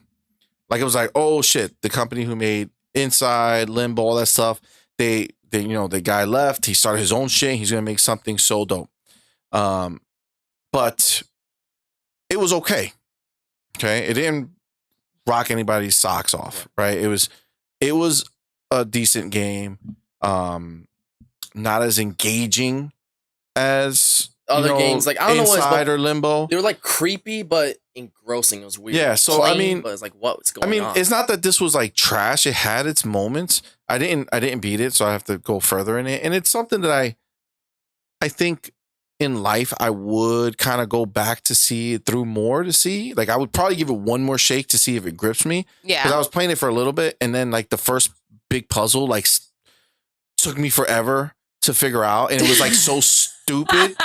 The solution, slam the controller. Yeah, it was just like I just got pissed, and I'm like, yo, that's really all I had to do. You slammed the controller, and then like puzzle complete. Well, it was like, yeah, I know, it was like misdirection. You know what I'm saying? Like they were showing me things that made me feel like I had to do something with that, and in reality, it wasn't. And it was just like, what the? Like I googled it, and it was like, just walk down, just pass it. It's like, but bro, it's no. You have to go up a little bit to the side. Like what? You didn't have to do any puzzle. You just had to walk over it. But it looked like a puzzle. It was too much. It's not clever. It's trickery. Yeah, exactly. I don't want to be tricked. Yes. If I gotta figure something out, challenge me intellectually, not by Yeah, I don't want to feel like an asshole. Yeah, you know what I'm saying. I just want to know how to do it and do it. But so this guy, the guy who started this company, right? He goes and he's going online and he's talking shit about Game Pass because the game came out on Game Pass, right? So he's saying about to throw away the game. He's saying that the game being on Game Pass hurt the sales. I don't think we're gonna buy it anyway. So, but that's fact, right? He's saying that, but the reality is, people would have bought it if it was really good. Game Pass gets your game out there. So if everybody's talking about it, hyping it up, it's going to help the sales. If everybody says your shit is whack, on you. then it's whack. If you didn't do a good enough job to go ahead and expose your game, it's like when you put out a demo, right? And the demo is not good enough. What do you think that's going to do? And let's face it, you will get the first wave of people buying the game, but as soon as word gets out that the game is trash, it's done. It's done. It's done. It's over. So, yeah. And remember, it's not actually Playdead's next game. Like if it was a Playdead game, I guarantee you it would sell really well. Game. Yeah, Playdead game would kill it. And they're amazing. It's like this guy who broke off and was like, "We got this." And basically now he's like, "Well, I'm going to make my own game. Please buy it." And then people who are like, "It's not exactly Playdead, but it's close enough." Then they'll buy it. But there's also plenty of people that are like, this ain't actually his game. There's no guarantee it'll be good. So you don't have the name backing it. People know Playdead, people know Limbo, people know Inside. There's a big difference. But it wasn't as good, and that's why it didn't sell. But this is the thing. He has the audacity to come out here talking all types of Nonsense. Okay, so he had this interview with some website, but he says when he's talking about Game Pass, he says the deal was good. Okay, so right there, boom, like what the fuck, bro? Shut the heck up. Like you had a good deal, they gave you a good amount of money. Don't be a bitch because your shit didn't take off the way you wanted it to, right? Exactly. If anything, maybe you made more money than you should have. Exactly. By making that deal with them. Check this out. Check this out. This is the shit that he says, right? He says that he believes it may have hurt the sales. Okay, but this is what he said. I also think it hurt sales because a lot of people just go in and try it and they don't invest. Okay, do you hear that? They just go into Game Pass to try it and they don't invest. If they don't like the first 10 minutes, that's it. Also, if you don't make the first 10 minutes amazing, maybe it's also a problem. So you heard it. First of all, he just admitted to the fact that the game is garbage for the past 10 minutes, probably. We're talking probably about 30 minutes, an hour. Maybe the whole game is pure trash. But this is a situation, right? This is a risk that Xbox is taking themselves with their games.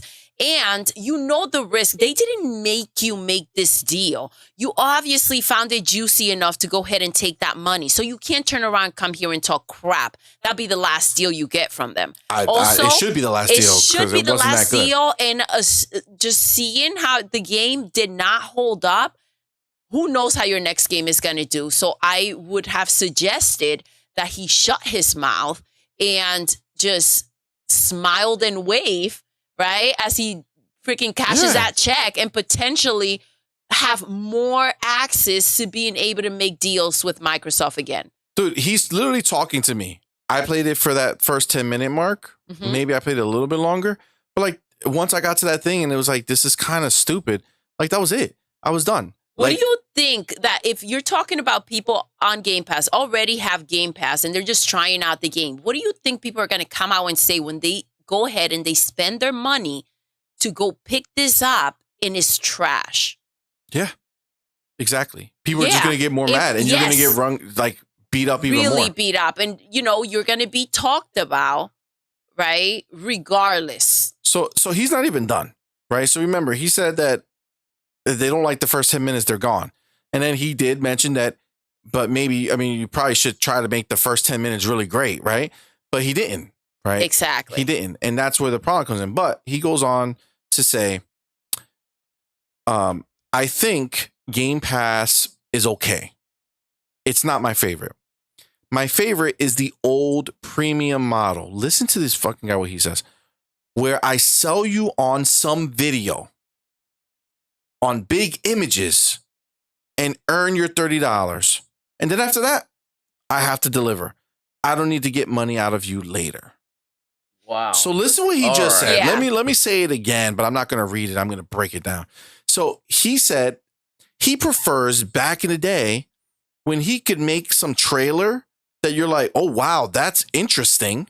Okay. Put up some big pictures that you look at it like, wow, that looks great. Like we're a bunch of dumbasses. And then you buy it because it looks great. And then it goes to shit.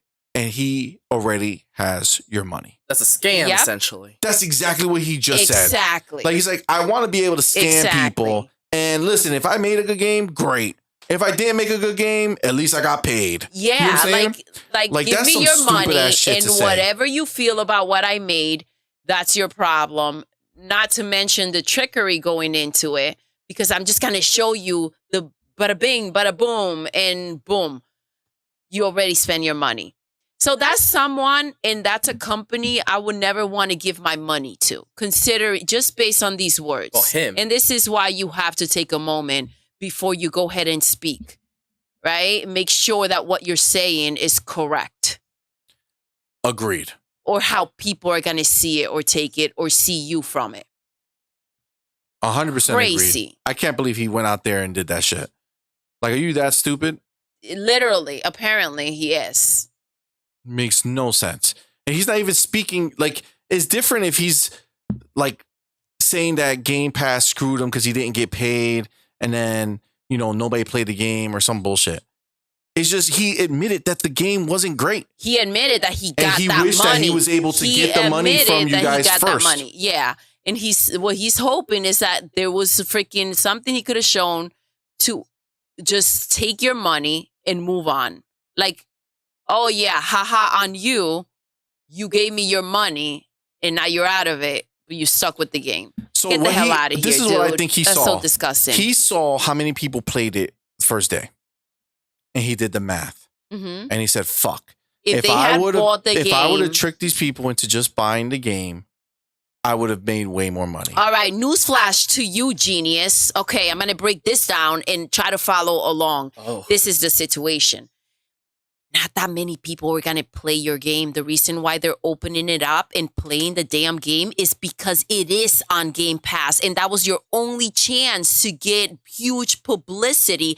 And because you didn't deliver and now Facts. the game is not good enough, nobody freaking wants it. Do you think that amount of people are going to go ahead and pick this game up? No. The fact that people have spent their money on Game Pass is what's making them click on the new games and trying them out and giving you an opportunity to even reach them. Dumbass. Facts. You see, here's the thing. Like, Facts. to be fair, even if I heard it was from him, like, if it was a Playdead game, I would have undoubtedly want to play it.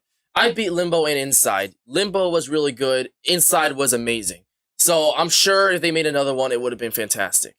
But just hearing that it's from a guy who worked there, but now he went to do his own thing, I'm like, it's probably gonna be. Well, he created it. Yeah, He's a co-creator of the of Playdead, and then he left. But the moment I heard that, I would have been like, I wouldn't have cared anyway. Game Pass would have probably been the only way I would have played it because it's not really them. It's just someone who was very close into the creation of the studio. So, Agreed. Yeah, it's just asinine, and I think Oof. Doodle wrapped it up with It's that triggered. killer blow. With a bow. Right Yeah. up with a kick. Right up his. Chop a gun up your. Yeah, you know what? Hit me with the next topic. See, this is nonsense. CB. All right. So again, you're keeping into this Subject subject of these video games. Gaming. So obviously, Konami has announced the new Metal Gear. Of course, Metal Gear Solid Delta Snake Eater, which is a remake of Metal Gear Solid 3. So I know that you like the title being Delta. Yes. You like it a Yes, lot. he does. You do. He does. But it's the Snake Eater remake, right? So that's all we think of it. And the thing that's happening here is, unsurprisingly, Konami is saying that they are open to remaking more of the games Which makes sense. if the customers Like 3. like it. So basically what they're saying, if you guys buy enough of this one, then we'll make more. Right? It makes sense why they want to remake 3 first, because firstly, similar to Resident Evil, they remade the first one, Twin Snakes, a while back. Part 2 was not nearly as critically acclaimed. The third one makes sense for them to start with, like, probably one of the most acclaimed, if not the most acclaimed in the series, and the most unique. To remake that first to see if people like it, then they'll probably remake 4, and, that's smart. And probably spin-offs, too. Let's not forget about them. It's weird, because after 3, there's 4, and 5 is new enough that it doesn't need a remake. So, it's weird. Well, it's also, remember that part 3 is actually the first game. What? In the timeline.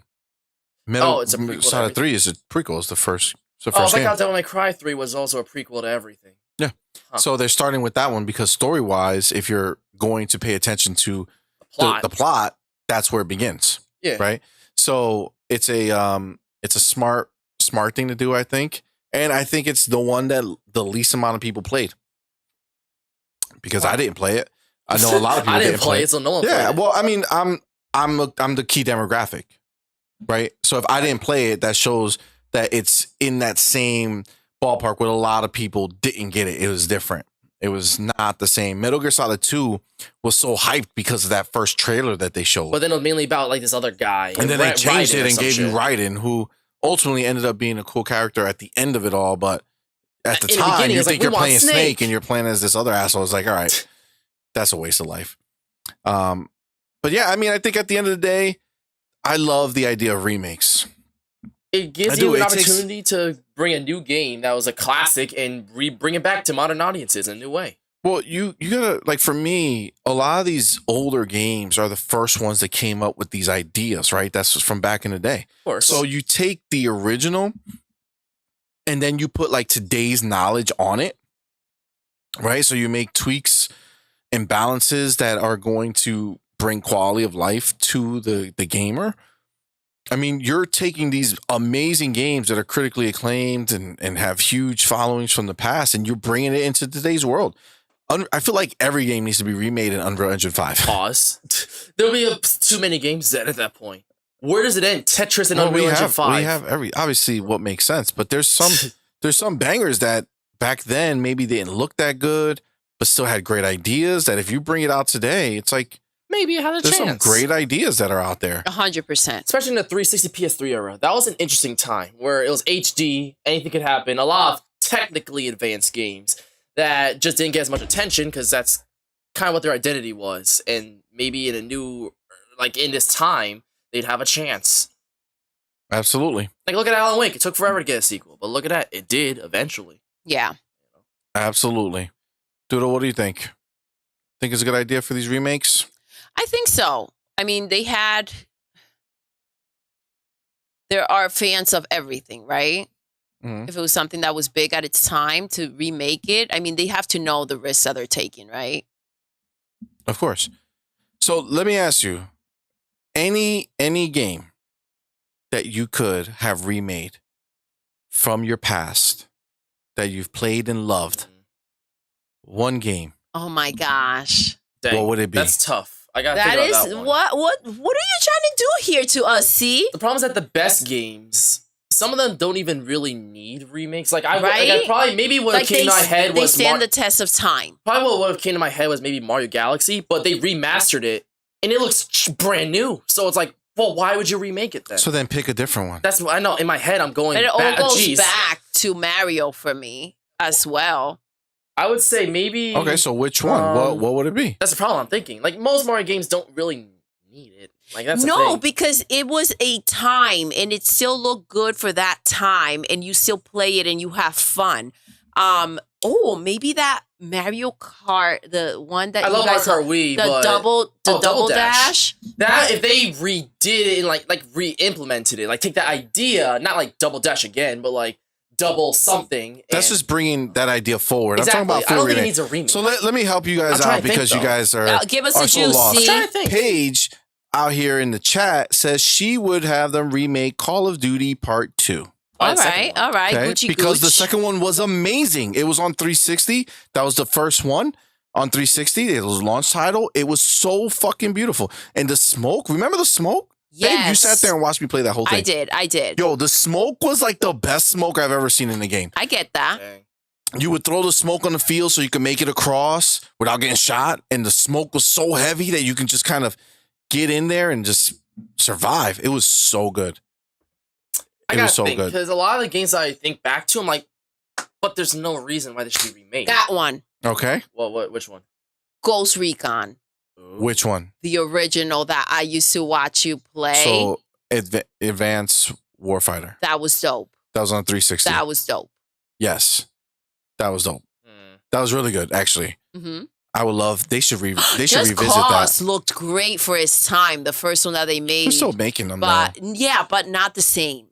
Just not the Like same anymore. it was so impactful, the first one that they made, and then it's like, okay, sure, Gucci Yeah, gooch. I mean, Just Cause 4, I think it's in Game Pass, possibly.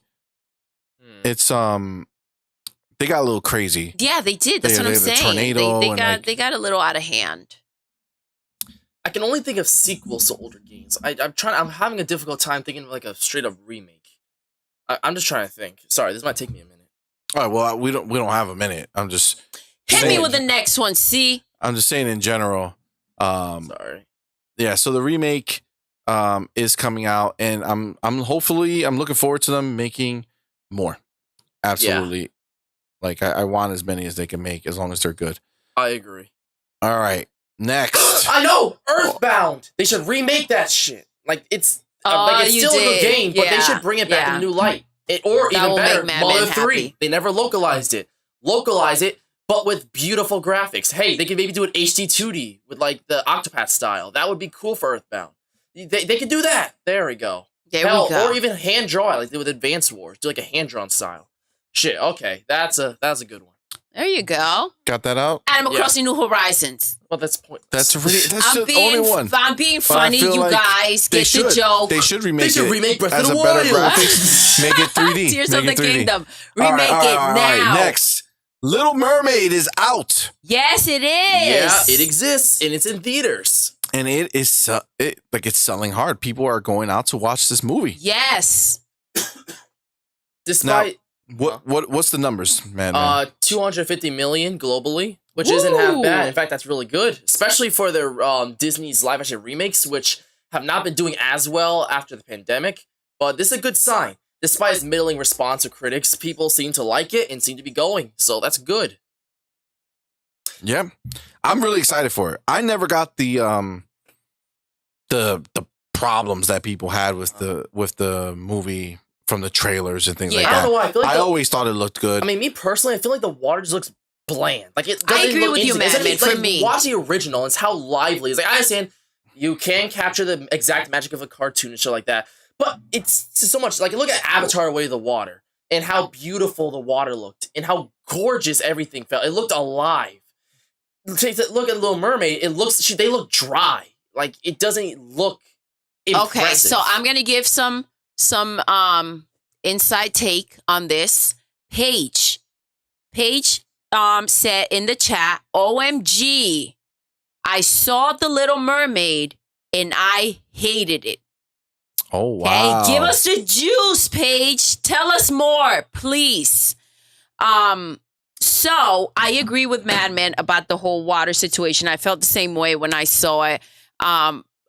We'll see. I feel like it's something you have to just see the movie and then have your take on it. Like we just saw, obviously, little parts of it. I did feel like it should have been a little more interactive. Like, it's just not appealing. Yes, like I don't know. I beg to differ for myself. Like I watch it and I look at it. I'm like, all right, that looks good. And I get that. That's what I'm saying. We got to see the whole thing shit. and see where it takes us and how we feel when we see it. Because I feel like I'm on the same boat as you, Madman. So I'm trying to see. I think what's the problem missing. is that I think like somebody like Madman, if he watched that movie, he's going in just to reaffirm his thoughts as opposed to watching it and finding something that makes sense. So I'm gonna enjoy it. I'm almost 95% sure I think that I'm you gonna will enjoy the see- fuck out of that movie. No. And I do think that to a certain extent, Madman has a love for the originals. It's very difficult to surpass that.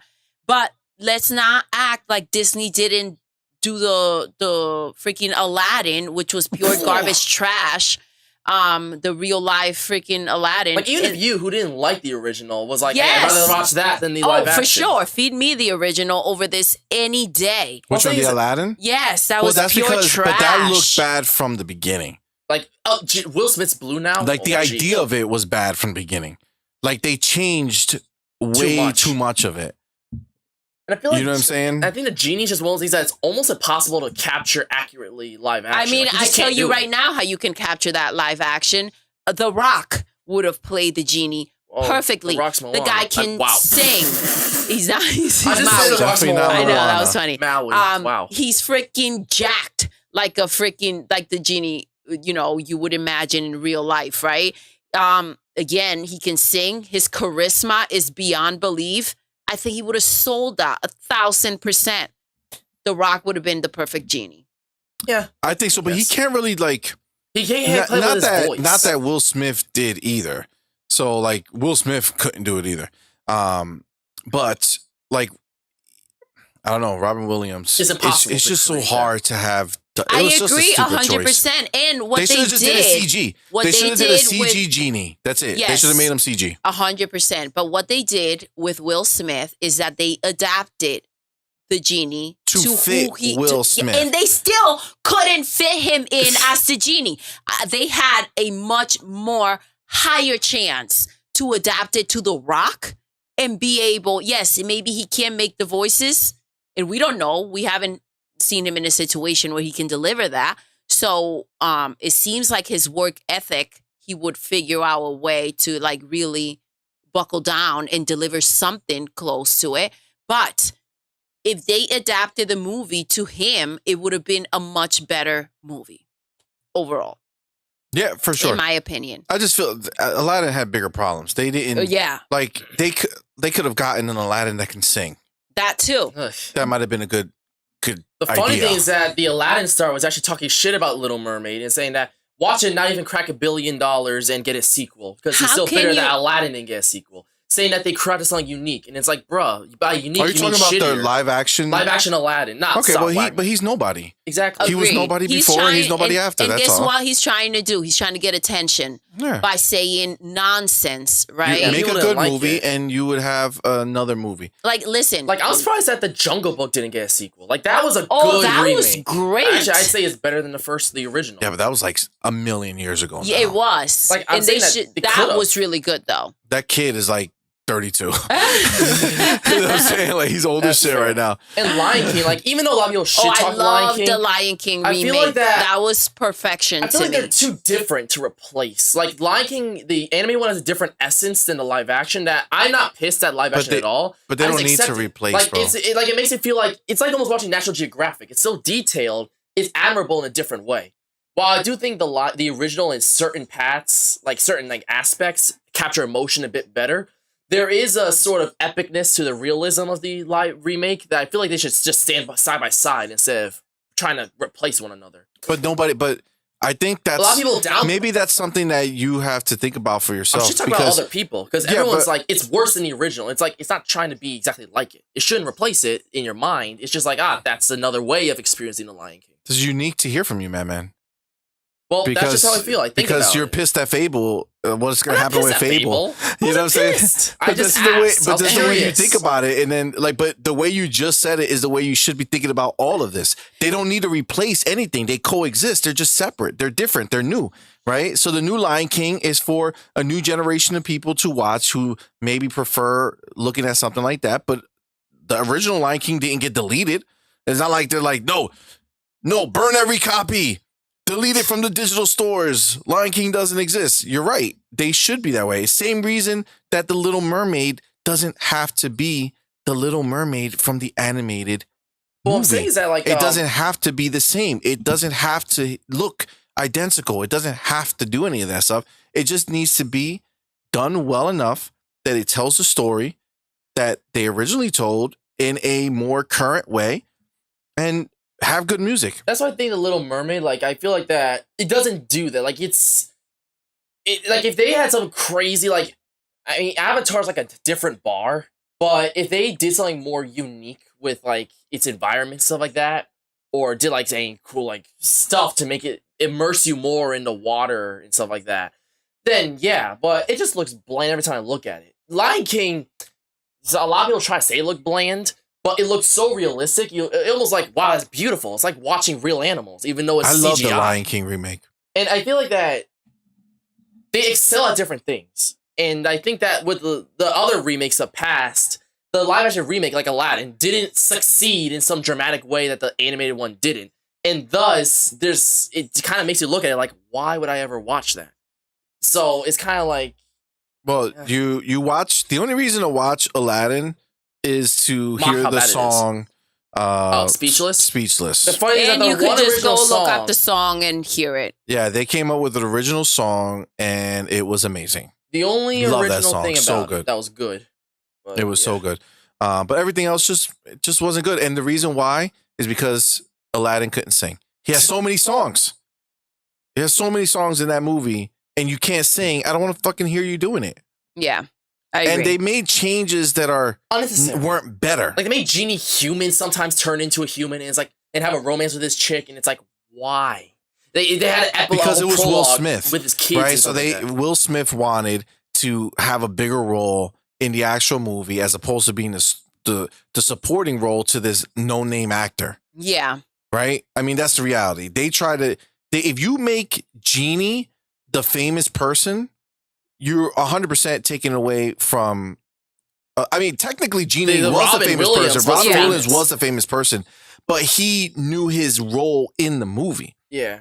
he was support to the Aladdin and Jasmine story, Yes. right? Will Smith's like, Whereas hey, Will Smith's like, look at nah, the I need my script. I'm own the star. storyline. I want my own song. My own story. I'm gonna I'm dance gonna wrap around. it, Yeah. and we're gonna change everything. Yeah. Yeah. Yep. 100%. Uh, Anyways, move it along. A long movement Ooh. is happening. This gets exciting. This is pretty exciting. Oh this next one. man, Is I it agree. exciting? Yeah, it is. Is it exciting? Oh yeah, I think even you're a little excited. Oh, I'm super excited. I'm not gonna front at all. Juicy Okay, juice. Give me so- C. we have received. I don't know if it's the first. Is it the first? No, they had a teaser trailer. Okay, so but we this is have the first real received trailer. the newest full trailer of Teenage Mutant Ninja Turtles Mutant Mayhem. And Will, I have to tell you, it was fucking amazing. Funny things, I told you It the looks teaser trailer so came out, Good, bro. and I remember so specifically telling you, "Hey, the teaser trailer came out. Did you see it?" And you're like, "It's the animated one." Yeah, Look well, at that. listen, I saw it. He's been sold. And it looks amazing. Dude, it shits on Spider-Man Okay, Miles let's- Morales. Let's keep it cool. I'm pretty. Shits on it. Takes the art style. So this is what they did. So It's different. the first Miles Morales came out, right, into the Spider-Verse. Look It gorgeous. introduced this this Nice electric art style. animated art style that was just so unique, right? Great. So they did that. And then for part 2, they are going crazy. Like they're trying to do a million like amped up crazy things. And it for me, that's why I see it. I'm like, all right, this looks really good. But like it's just different for different sake. Yes. To be fair, everyone A that lot of saw that it, chromatic aberration, everything's all psychedelic looking. Like it's too much. I mean, to be fair, everyone Um, that saw it said that they managed to pull it off well. It never felt crazy, and they Yeah, did that well. But pull it off versus it being something better are two different things. And honestly, when I look at that Ninja Turtle one, yo, they made it so unique that it's a similar art style, but it's actually looked like it's comic book because you could actually literally see the Pencil lines. the pencil lines on the character like around Like if them. they're like skin Yeah. or some shit, you see like little pencil marks It on their looks feet and shit. so epic, dude. It looks so good. Do you see All the trailer, right, I Guido? gotta check it out. And I'm not even like a big Turtles fan, but I just checked out because why not? And I'm not gonna lie, it looked really good, so I'm excited. And also, this is actually something I was shocked to hear, but this is the very first time the Turtles will actually be voiced by real teenagers. Oh, that's That was the cool. crazy thing when I heard it. They're not even like older teenagers. They Like sound these younger. are Preteen, like 12, 13. like 13-year-olds, 14 maybe. 12, maybe 14, like young sounding. Donatello sounded really young. Yeah, like the boys sounding like girls type of Mhm. young. You know what I'm saying? Like Yeah. That there's charm to that. I like that. there's some charm to it. What I think for me, Raphael is like the badass one, and hearing them as a kid is a little like threw me off a little bit because it's like, oh man, they're like they even act like the little kids. You know what I'm saying? Like You gotta do stupid shit they sometimes. act like young teenagers, not like the Grown cool men. grown ninjas that they are, Yeah. right? Or that they grow to And be. I think that adds a new layer to it and makes it different from the rest. I can I appreciate agree them doing with something different. Madman. Sometimes different is not good though, right? Different But for different sake is not you good. don't but know that this is like the last movie that they're making, right? So obviously they're maybe. setting up. They're Maybe. saying legit to the name. We can't be mad at that. I mean, if they made Into Spider-Verse, I would never saw the need for a sequel, but they did. So, maybe. But I don't know. I'm pretty excited for this. So this looks really good. All right, Gucci Gooch. I got to check that trailer and see what you guys are so excited for. Yeah. Absolutely. No, what? You might hate it. John Cena's in it. No, He's just a voice. don't There's a say lot of that. famous Don't say people. that to me. Jackie Chan is There's Splinter. a lot of famous. Jackie Chan is Splinter. There's a lot of famous people in there. I don't know who the kids are, but like Ice Cube is in it.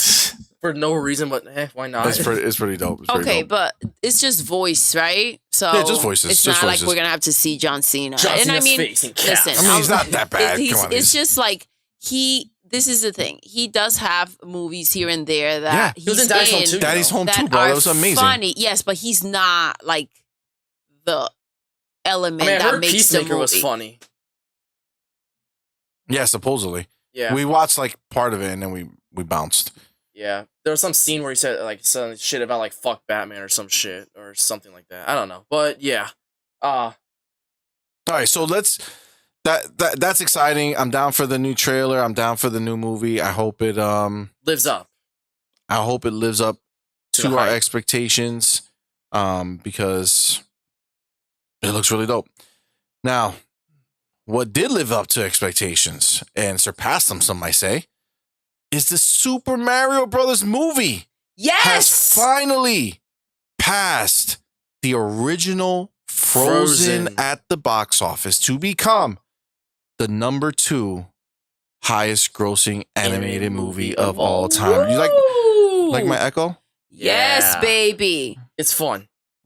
So yes, they did it. They really passed did. the Frozen movie. The There's also a best. side note that says they're like the number 20 highest grossing movie of all Like time. all movies, live like, action or not. That's not really impressive. Like, don't come at me when you're like I'm number 37. I know, Get the fuck I know. out of here. I'm number 20. Get the hell out of my face. Nobody gives a shit that you're number 20. Exactly. If you're not number 1, 2, or 3, the fuck out of my face. Don't talk to me about that. Yeah, there's That's some nothing to stupid-ass say. shit. There's nothing to say. You didn't make 2 it. of which is Turn Avatar, around, so it's like okay. make something better. Exactly. You know, So- yo, but we've been talking about this, right? And it just keeps on chopping things down. And see, money, I very much so remember you saying when it was in 4th place that I highly doubt That it would pass that part 2. it would pass. No, No, Incredible part Tales. 1 I I think said you maybe. were more general. Yeah, Incredible I 2 think is you- basically guaranteed. I think you said it might get to 3rd place, but I don't think it will knock down the Frozens. Well, it's happened. Well, one of them has been knocked down, and that's Well, last Now I time we really talked about doubt- this last week, yes. and we said, and that's when I saw that it was Listen, number see. 3. I just gotta say, your faith in the Mario movie has not been there. That's Listen, weird. The It was way a that huge my journey. faith has been there. All right. And Yeah. I'm hoping that it gets that number 1 spot. And I said it from the beginning, I would be super hyped if it did. If and it does, that would be keeps very chopping impressive. things down, I'm just excited for it. Yeah. I'm If so it happy. passes, like, So happy. they have to do a lot to get to Frozen 2. It's not like Like that's not like a 30,000. little bit. That's It's 200 million. it's like more. whatever they did, they have to do that bit like 10 more times. You know what I'm saying? So I don't think it'll beat Frozen 2. Maybe next Mario movie or Nintendo. yeah, I don't think the I hope it theaters will does. sustain another 10 weeks of the Mario movie. I think We'll its run see. is kind of over. The fact that Like it it's did already coming pass out on it's already on DVD. You know what I'm saying? Like it's on physical Blu-ray. media. So Listen, like, don't hit me with that DVD, Blu-ray nonsense. We're talking 4K. Okay, yeah, we're but it's a bougie. 4K Blu-ray. I'm being I mean, funny. honestly, the fact that did that still sold tickets, even though it was on digital already at that point, is impressive alone. But I don't think it could do that impressive. Agreed. And no, not really. I think I'm hopeful that it will go ahead and get that I think number you 1 would laugh spot. so hard if it beat Frozen. I would love it so much. It's ridiculous. Frozen's but overrated. I Don't do ever love. say those words. I love the I like the Mario original movie, Frozen. It's just Shintaro. 2 that I don't like much. But yeah. Okay. Yeah. So I'm all for it. I'm really happy. I've been all in since they first freaking announced it, and I'm just happy that it's doing that great. It was better than I expected when I went to see it. And like I honestly can't wait to watch it I again. can't wait to freaking Yeah, it'll be a different watch it feeling, again, yeah. You know, you already saw it. You get to see all the little things you missed. right. A lot of things we missed. A lot of things. I remember being in a theater. One of the best parts was being like, "Oh my god, they did the thing from like the game or something." Or like there's like Right? a reference, like Luigi's phone went off as a GameCube intro, and I'm like, "Oh shit, I know that reference." And It's stuff so like cool. It's like I don't know. They gave us everything we could freaking dream of and more. that. Yeah, So that's awesome. I'm really happy. And that's it pretty deserves to be where it's at. And hopefully it just continues to go. yeah. There are a lot of people that saw the movie. There are a lot of people still waiting to see the movie, hoping to see the movie. So, you know, Well, it's a listen. freaking Mario movie, you guys. Mario movie Don't make me cry. is smashing it right now. Another highlight here of talking about things being smashed. Our boy Spider-Man Miles Morales Miles. coming out into these streets. It Doing made a great $17 job. million in previews, not even like a real day in theaters. Previews. That's crazy. And it's the second biggest in history, only behind The Incredibles with 18 million. So yeah, It's off to a epic. great start for I'm sure. telling you, I knew. So when does it come out? It's already out. Friday it came out formally. Sunday night they will release the box office numbers for the weekend. So what are these Thursday numbers? This is the day before. Like sometimes certain theaters might let you go to previews and see it early.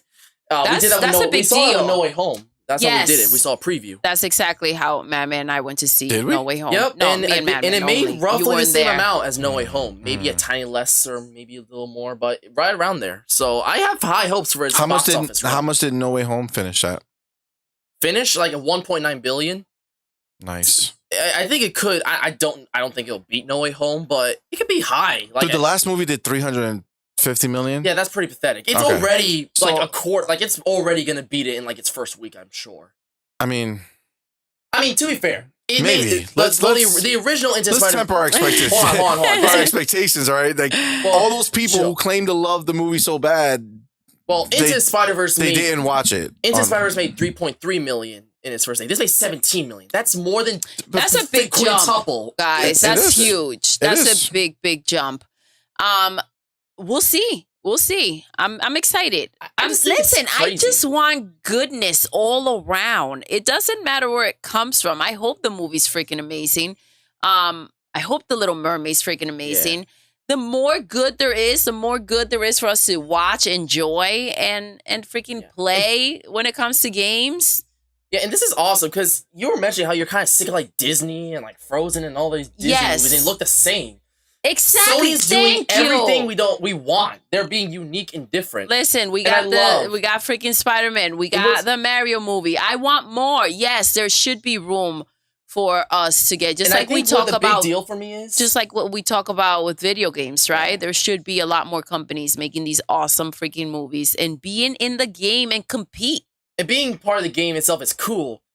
I think the biggest deal is visually how they're changing. Mario movie, it doesn't really do that much. It does What? well. Say Like, what? obviously, it does Whoa. well. Like, it looks See, you great. were doing good, man. No, You guys. had He teamwork. was. Yeah, I mean, You had high fives, pounds, and then you went to guys. disrespect the movie that she said- loves more than all. I said Right, it looks right? How dare great. you, Madman? But it doesn't look unique in that See, sense. It looks like again, a you're really still damn talking. good again, he's style. still going. He's Talking still shit. going. Just get it. Yo, You're going down my the hill point real is- quick. my point She's is about that to with be this- on my side.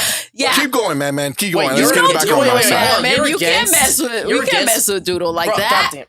You're against more like interesting art styles. Yeah, I don't give a shit about art styles.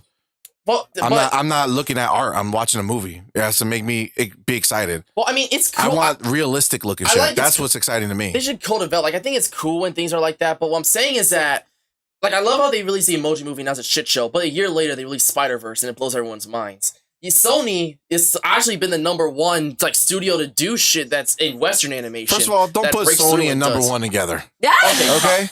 Sorry, Sony Animation. Funny thing is that they were Hotel Transylvania and not much else, but they managed to do so much more and to push boundaries visually. Into Spider-Verse is a huge example. And even to a lesser extent, Mitchell's vs. Machines was really good and also looked very different.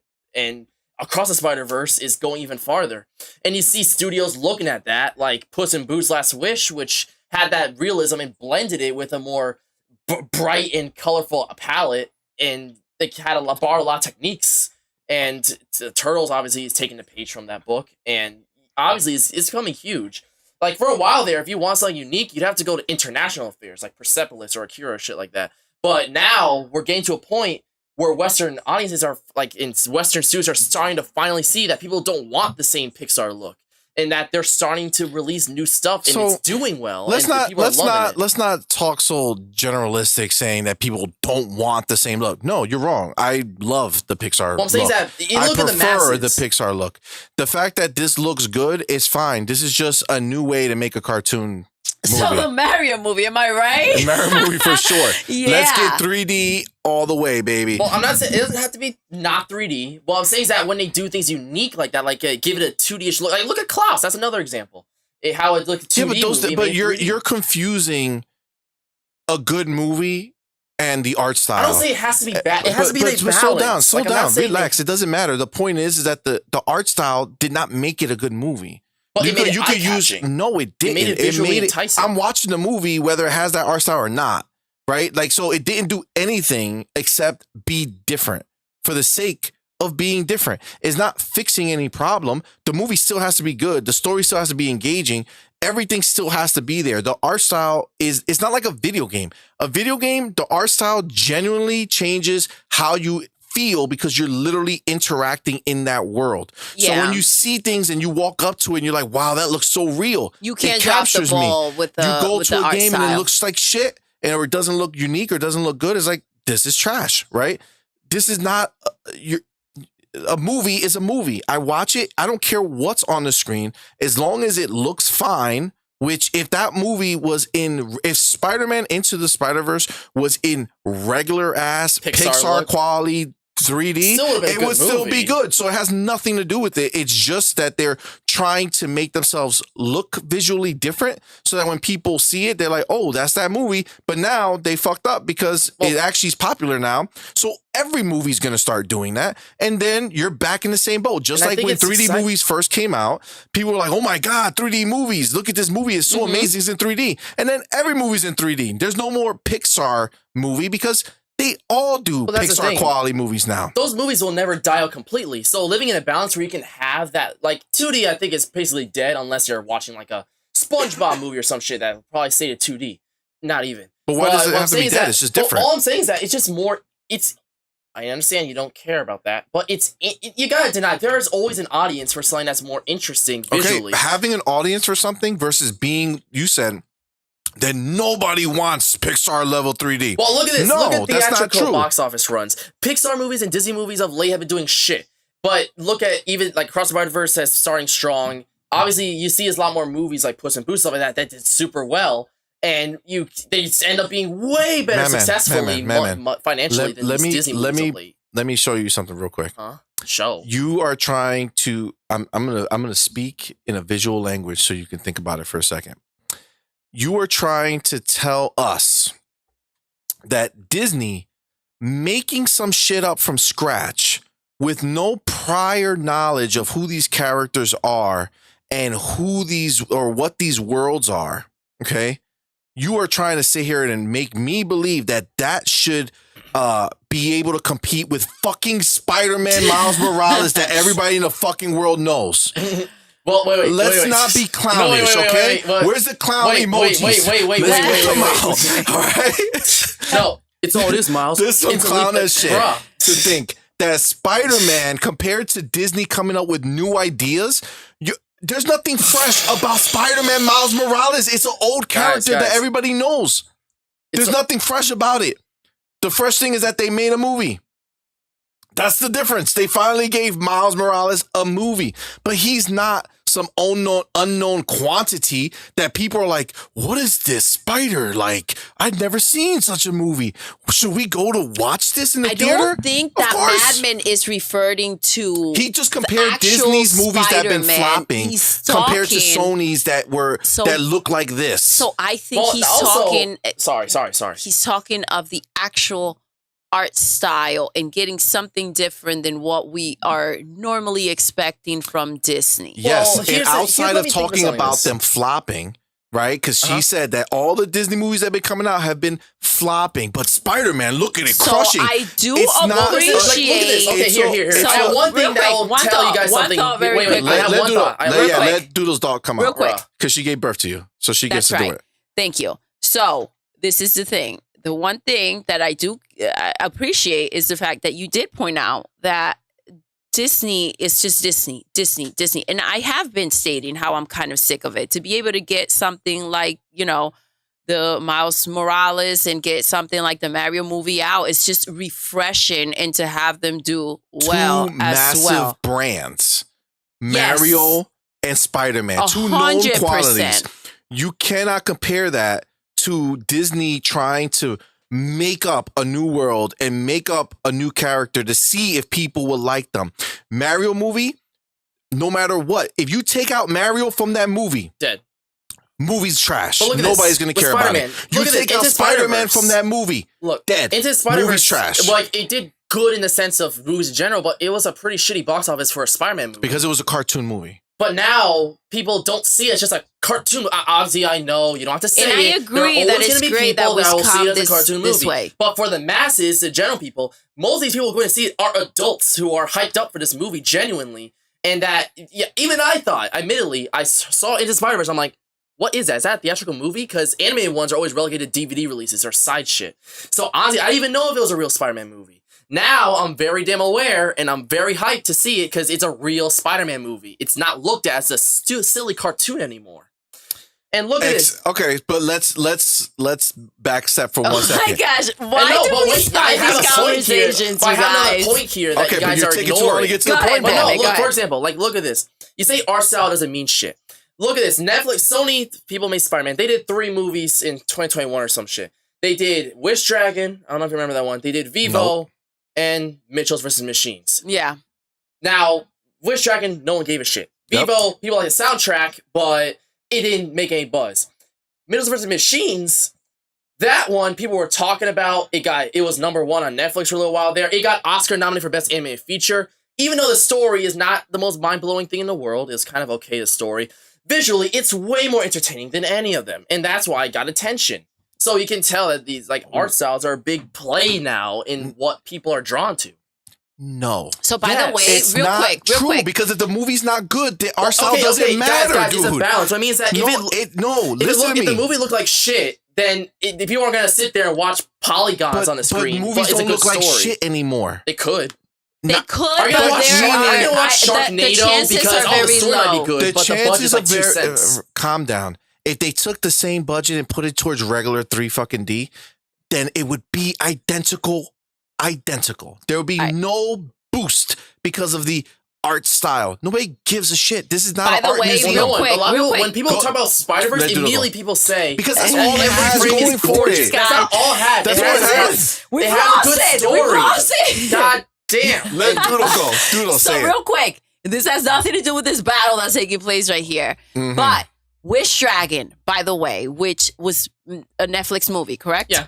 It's actually like a take on like Aladdin type of thing. Did we watch that? Yeah. It's a much better movie. Like, I prefer watching it to Aladdin. Is such a good movie. Which one was that? That's the one where like the guy he's best friends with his girl and she has a child, but they move away and stuff like that because the girl has to move. It's so good. And then years later, he's like a poor guy in the slums and shit. And then she ended up being successful. Yes, that was Thank epic. you. That was so if you guys epic. have Netflix that was a and good you movie. enjoy animated movies, check out Wish Dragon because Yes, it's that was a underrated. good-ass It was movie. so good. But it wasn't as good as Aladdin. It felt like to me that it was like a lesser version of much Aladdin. better. Well, listen, For me, okay, in my so opinion, let's- it was way better than Aladdin. Both by far. of you need to just We need to calm down. Purple Berry, help this out. Calm down.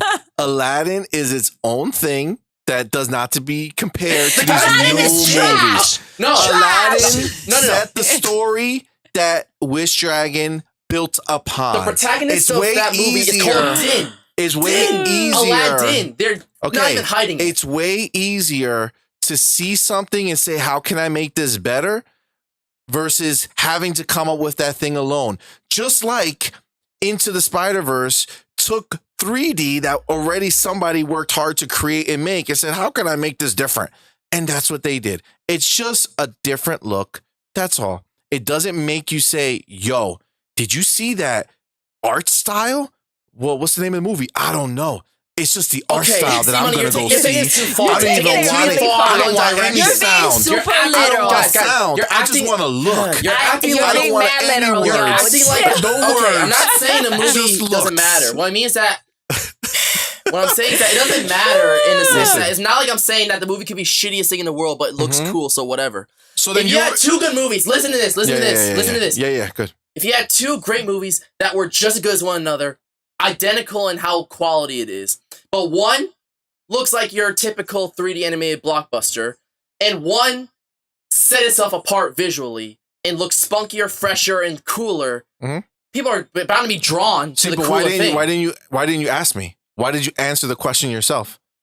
You said people are bound to be drawn. No, that's not true. The answer is that neither will play a part in my decision as to what I'm going to watch. And what I'm going to watch is the one that talks about, or the story is more in my wheelhouse of what I want to see, not based off of one looks one way or looks the other. That's so stupid to say. The beauty of that's such okay. But I think the beauty of animation is that it's supposed to take you places you couldn't dream of. And I could do that in 3D. I don't need and when you try to make it so realistic to the point that style. And when you got about fuck shit, bro. And when you start seeing fucking smoke come out of his ears. And when you and guys, I'm not saying I'm opposed to right now. I'm not saying I'm opposed to realistic animation, but when all is just trying to be more realistic to the point that it's basically just live action, but not, it misses the point of what animation is. Man, you want to know how you stop all of this? Guys, I think what we're trying... No, wait, let me just tell them. How do you stop all this? Hurry up, I got something to say. Stop generalizing when you speak. You keep talking as if you're speaking for the people. But you and you're act not, like because no one the people, cares about this one thing, and you're because the only one right. You know why? Yeah. Because as of right now, the highest grossing animated film is Frozen 2, and it doesn't look like Spider-Man Miles Morales. Hey, look, the next highest best is movie Mario ever movie is the Mario that does not Brothers have that movie. art style. All right? So please stop acting as if that art style is the key to life. Then wait till Into the Spider-Verse makes $1 billion plus. It's the key to Even life. if He it makes said $1 billion it's plus. unique. Okay, but you know what it won't do? It won't beat Avatar. It won't beat the highest grossing movies out there. Exactly. Now so we're let's talking stop about a whole talking different about thing. it as if it matters. It just has to be good. The art style is just the art style. You know what art style is the best? Real fucking life, because that's the one that all the movies that make the most money, that's the art style that everybody actually wants. So I think exactly. They want real life. What they don't want animation. The majority of the people in the world don't want it. Animation. Purge everyone. Kill them all. Fuck it. What we're trying to say you're the weirdest animation fan I've ever met. You say you love anime movies, but you take every opportunity to downplay it and put it down. And then what's your problem? Video games. I'm a realist. Bro. I'm a realist. Okay. I'm not going to sit here and say that the art style is so amazing. This is not art. It's art in the sense of art. What the hell? Calm down. I mean, like, it's not physical art. Like, it's not a museum where we're going to admire a piece of art sitting somewhere. You're going to a movie to watch it, to hear it, to laugh, to cry, to feel emotion, or just watch something crazy. It doesn't matter whether or not the art style is like Into the Spider-Verse or like Toy Story 4. Which is one of the greatest movies ever made. Oh my god! But 3 was better though. Okay, 3 was okay. Doesn't matter. Toy Story 4 was trash. All right.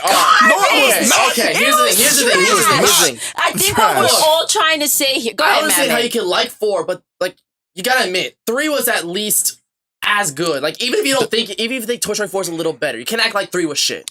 I never said 3 was shit. What I said was that 4 3 was great. the best Toy Story. 4 was great. But guess what? The first 3 was the best. 3 still exists. I mean, the first one is the OG. I didn't need 4 to quote unquote be better than 3, because if I wanted to fucking watch 3, I would go watch 3 because it still exists. I love 1. It doesn't get deleted. So your whole desire in life is to say that Toy Story 4 sucks so much ass. I don't even know why it was created. It should be deleted. No. You better stop the mocking, or I'm going to shut this down real fast. Whoa. Listen, I think what we're all trying to say here, and we can all agree, is that Halo's the best. You're right. It is the greatest game. Animal Crossing is the most amazing thing we've ever seen. That's another fact. And the Mario movie is just the best movie ever made. Wow. And we're all hoping it beats Frozen because Doodle's hoping it beats Frozen. And that's how it goes. I mean, so thank you, everybody. I do hope it beats Frozen. Awesome. And also, I do hope it beats Frozen. You mentioned realistic animation. It can't be beat by Spider-Man. You know what I'm saying? So Mario needs to beat Frozen.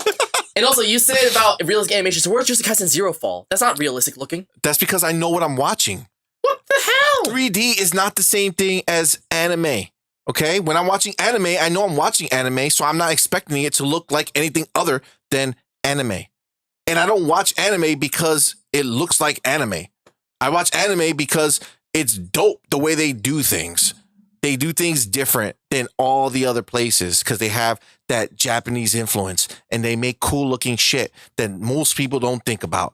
Okay. Yeah. So that's what's dope about it. It's not because of the art style. I'm not a Mappa. Man, that's the only way I could watch Well, it. if it's you want Mappa. art style, Trigger has probably the best art style. But what I'm saying is I don't care. That's why I just told you I don't care about the art style. As long as it doesn't look horrible, that's what I don't like. I can't watch the so old-ass video games, animes. you just need graphically impeccable, most amazing freaking thing No. that can be delivered. That's not You true. say it all the time. Like it has to be. I want it when it's supposed to be. Like it has if to you're be making a realistic looking game, then I want that shit to look fucking the best. Then stop if talking you're making crap a 2D about game, freaking it's Nintendo 2D. then. Like it I'm has, not talking.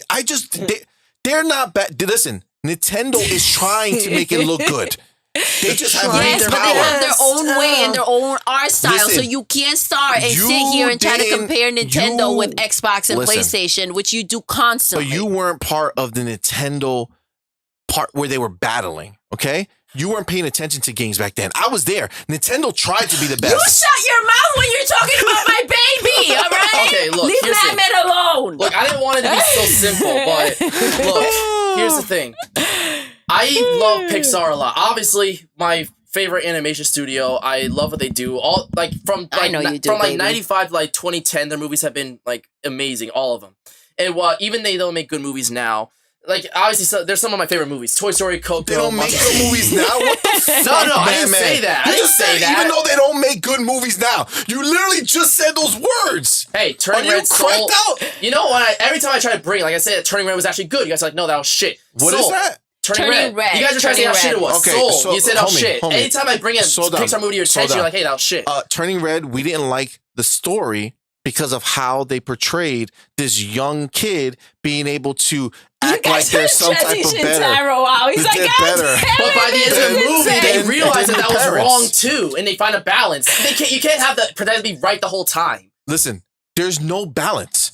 Not A in kid does Turning not Red, yeah. produce life like the parent did. I don't care. I don't want to see this teenager think that they have all this shit. Like, bro, no problem. Figure out how you were going to get there if the parent didn't get you teenager there. was super It obedient, doesn't exist. but Guess realized what? that If I she have a was missing baby out on and life I leave it because outside, of, you know. it doesn't turn into a plant and continue to grow. It's going to die. Okay? Agreed. So So we this is had the to thing. get you I there, don't like so I the don't like that type of message story. from It's a balance. Turning I don't like Red. that type of story. That's just what the it is. animation is beautiful. It is. I It looked don't great. like the message because, like, we talked about this before. You guys are gonna make me say it again. All right, Saying. let's calm down. Everybody, take a breath. All I'm Listen, saying, guys, is that in Soul, They don't I take like it. Soul. Listen. I like They Soul. didn't listen. Your mother doesn't like Soul. was trash. I like Soul. I like actually. Soul. I like the music. I didn't like it. the story. I didn't love like the it. jazz. The jazz is my Yeah, it favorite was part. dope. The music It looked was great, great. but I was expecting a lot more from the movie, and it just didn't do it for me. I fell asleep.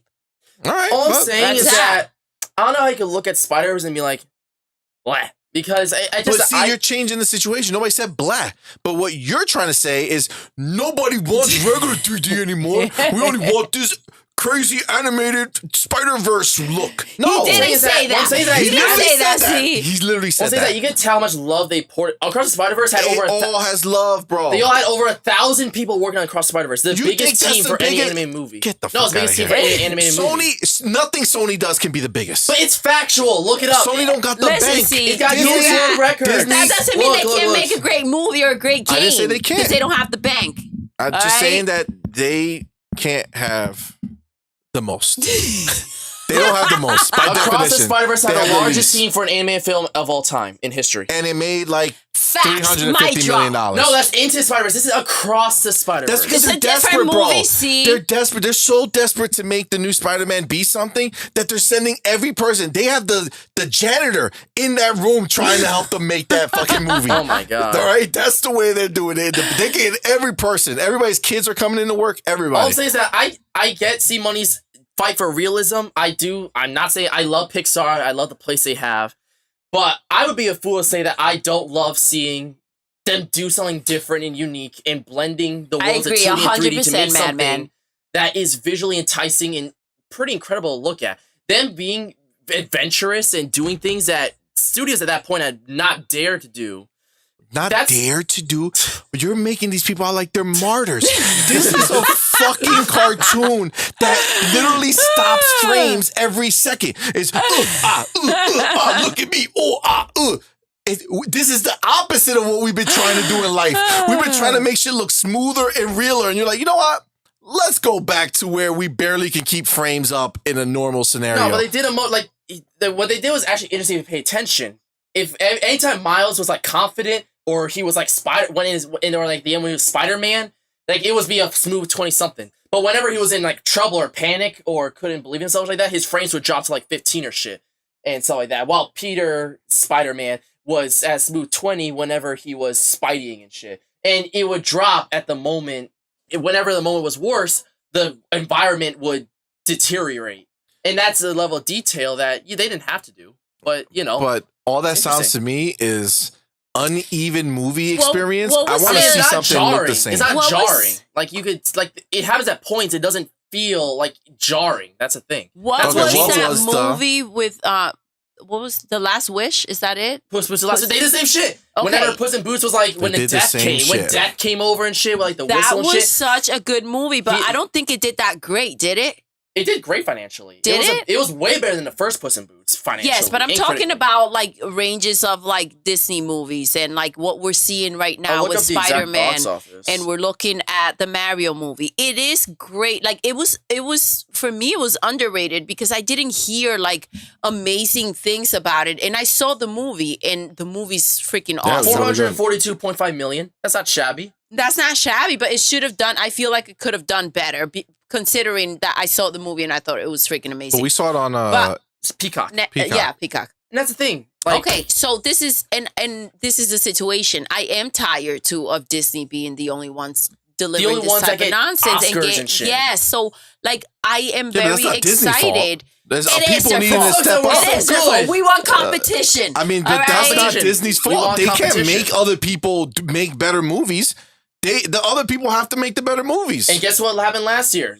Pinocchio beat them from Guillermo del Toro. Yes. Toro and shit. Okay. Which I was like, let's fucking go. Something different. That movie is beautiful. I think that's you're just a contrarian. No. You just want to be different for the sake of being different. But I watched the movie. I really enjoyed that movie. I want to finish it really badly. And no one wants to finish it with me. I got you, Madman. I'll watch it with you. But this is the thing. And it's a thirst for something new to break through. And we can all agree with that, right? Like it's something new, something different to break through and make a difference. That's a big deal. And overall, the Mario movie's the best. Yeah. Facts. Dropping those bars. Guys, this was so fun. This is pretty wild. You guys are hilarious. You guys are wild. And I love you all. Oh, shut up. This is crazy. Charles like, I'm feeling worried about you guys. Fighting over a fucking cartoon. Listen, this is not fighting. This is not. This is bonding. Bonding with style. We find it hilarious that we can get into these topics like this, and that's why we keep laughing as this is what happens with Disney, bro. This is every time. If we did a Disney night, yo, it would be just crazy. Did conversation about Disney. This would be entertainment at its finest. It would be wild. Jeez. But I think that's where we're gonna wrap it up. There were some more topics, but I think we'll save them to next week. Yeah, that's fair. It went a little long. Yeah, it's fine. It's fine. We are about literally to be at a 4-hour mark here. All right. So, okay. All right. Feeling good about that. Something. I need to pee. No, thank you for sharing that. That was unnecessary in all ways, shapes, and forms. But I'm glad we had a fun end to this. Yeah, this was awesome. You know what I'm saying? It's like it was for us, you know, and the hardcore listeners who make it all the way to the end. There we go. Yeah. But I really had a good time. Thank you guys for being here and kicking ass on this thank you for joining podcast. us. We hope you guys have fun because we had a blast. This was pretty epic. Awesome. And we hope you enjoy the rest of your day. Agreed. We'll be back, I believe. We'll be back tonight. We'll be back. Later on. Late yes. tonight. Probably a little later than normal because this ran a little long. So it did. Maybe around the 10-ish mark, maybe? Yeah. 9:30, 10? We're coming in hot, though. We're coming in hot as usual. We're going to be coming in hot for sure. For sure. Nice. Okay, so we have this, and then again we'll come tonight. We'll have tomorrow morning. We'll be doing For the Win. We'll be playing something, don't know yet. Oh, 100%. And then at some point we're gonna be doing the Xbox predictions, the Xbox Showcase predictions video. Oh my gosh, I'm so live stream excited for that. I am too. I can't wait. I cannot wait for that. So maybe tomorrow night, maybe during the week, we'll see how that. We're gonna break it down. We're how gonna that break it down. rolls. we'll see. But I'm super excited for that, and there won't be any Disney talk there, so we'll be safe. We're safe. It'll be every time. every time. Xbox making a Mickey Mouse game. Oh, hell yeah. Yeah, that'll be wild. But yeah, again, this is awesome, guys. Thank you so much for watching. If you haven't already, please hit that like button. It really helps us out. Also, go ahead and share this out with your friends or on your social networks. And if you haven't already, hit the subscribe button. That is the only way to become friends. For reals. That's the only way. You know what I'm saying? Subscribers are friends. So you got to subscribe to be the friend, right? So let's go ahead and do that. But guys, I really appreciate it. Man. Doodle. Yeah. Yes. Until next time. You're intruding. You're intruding. You're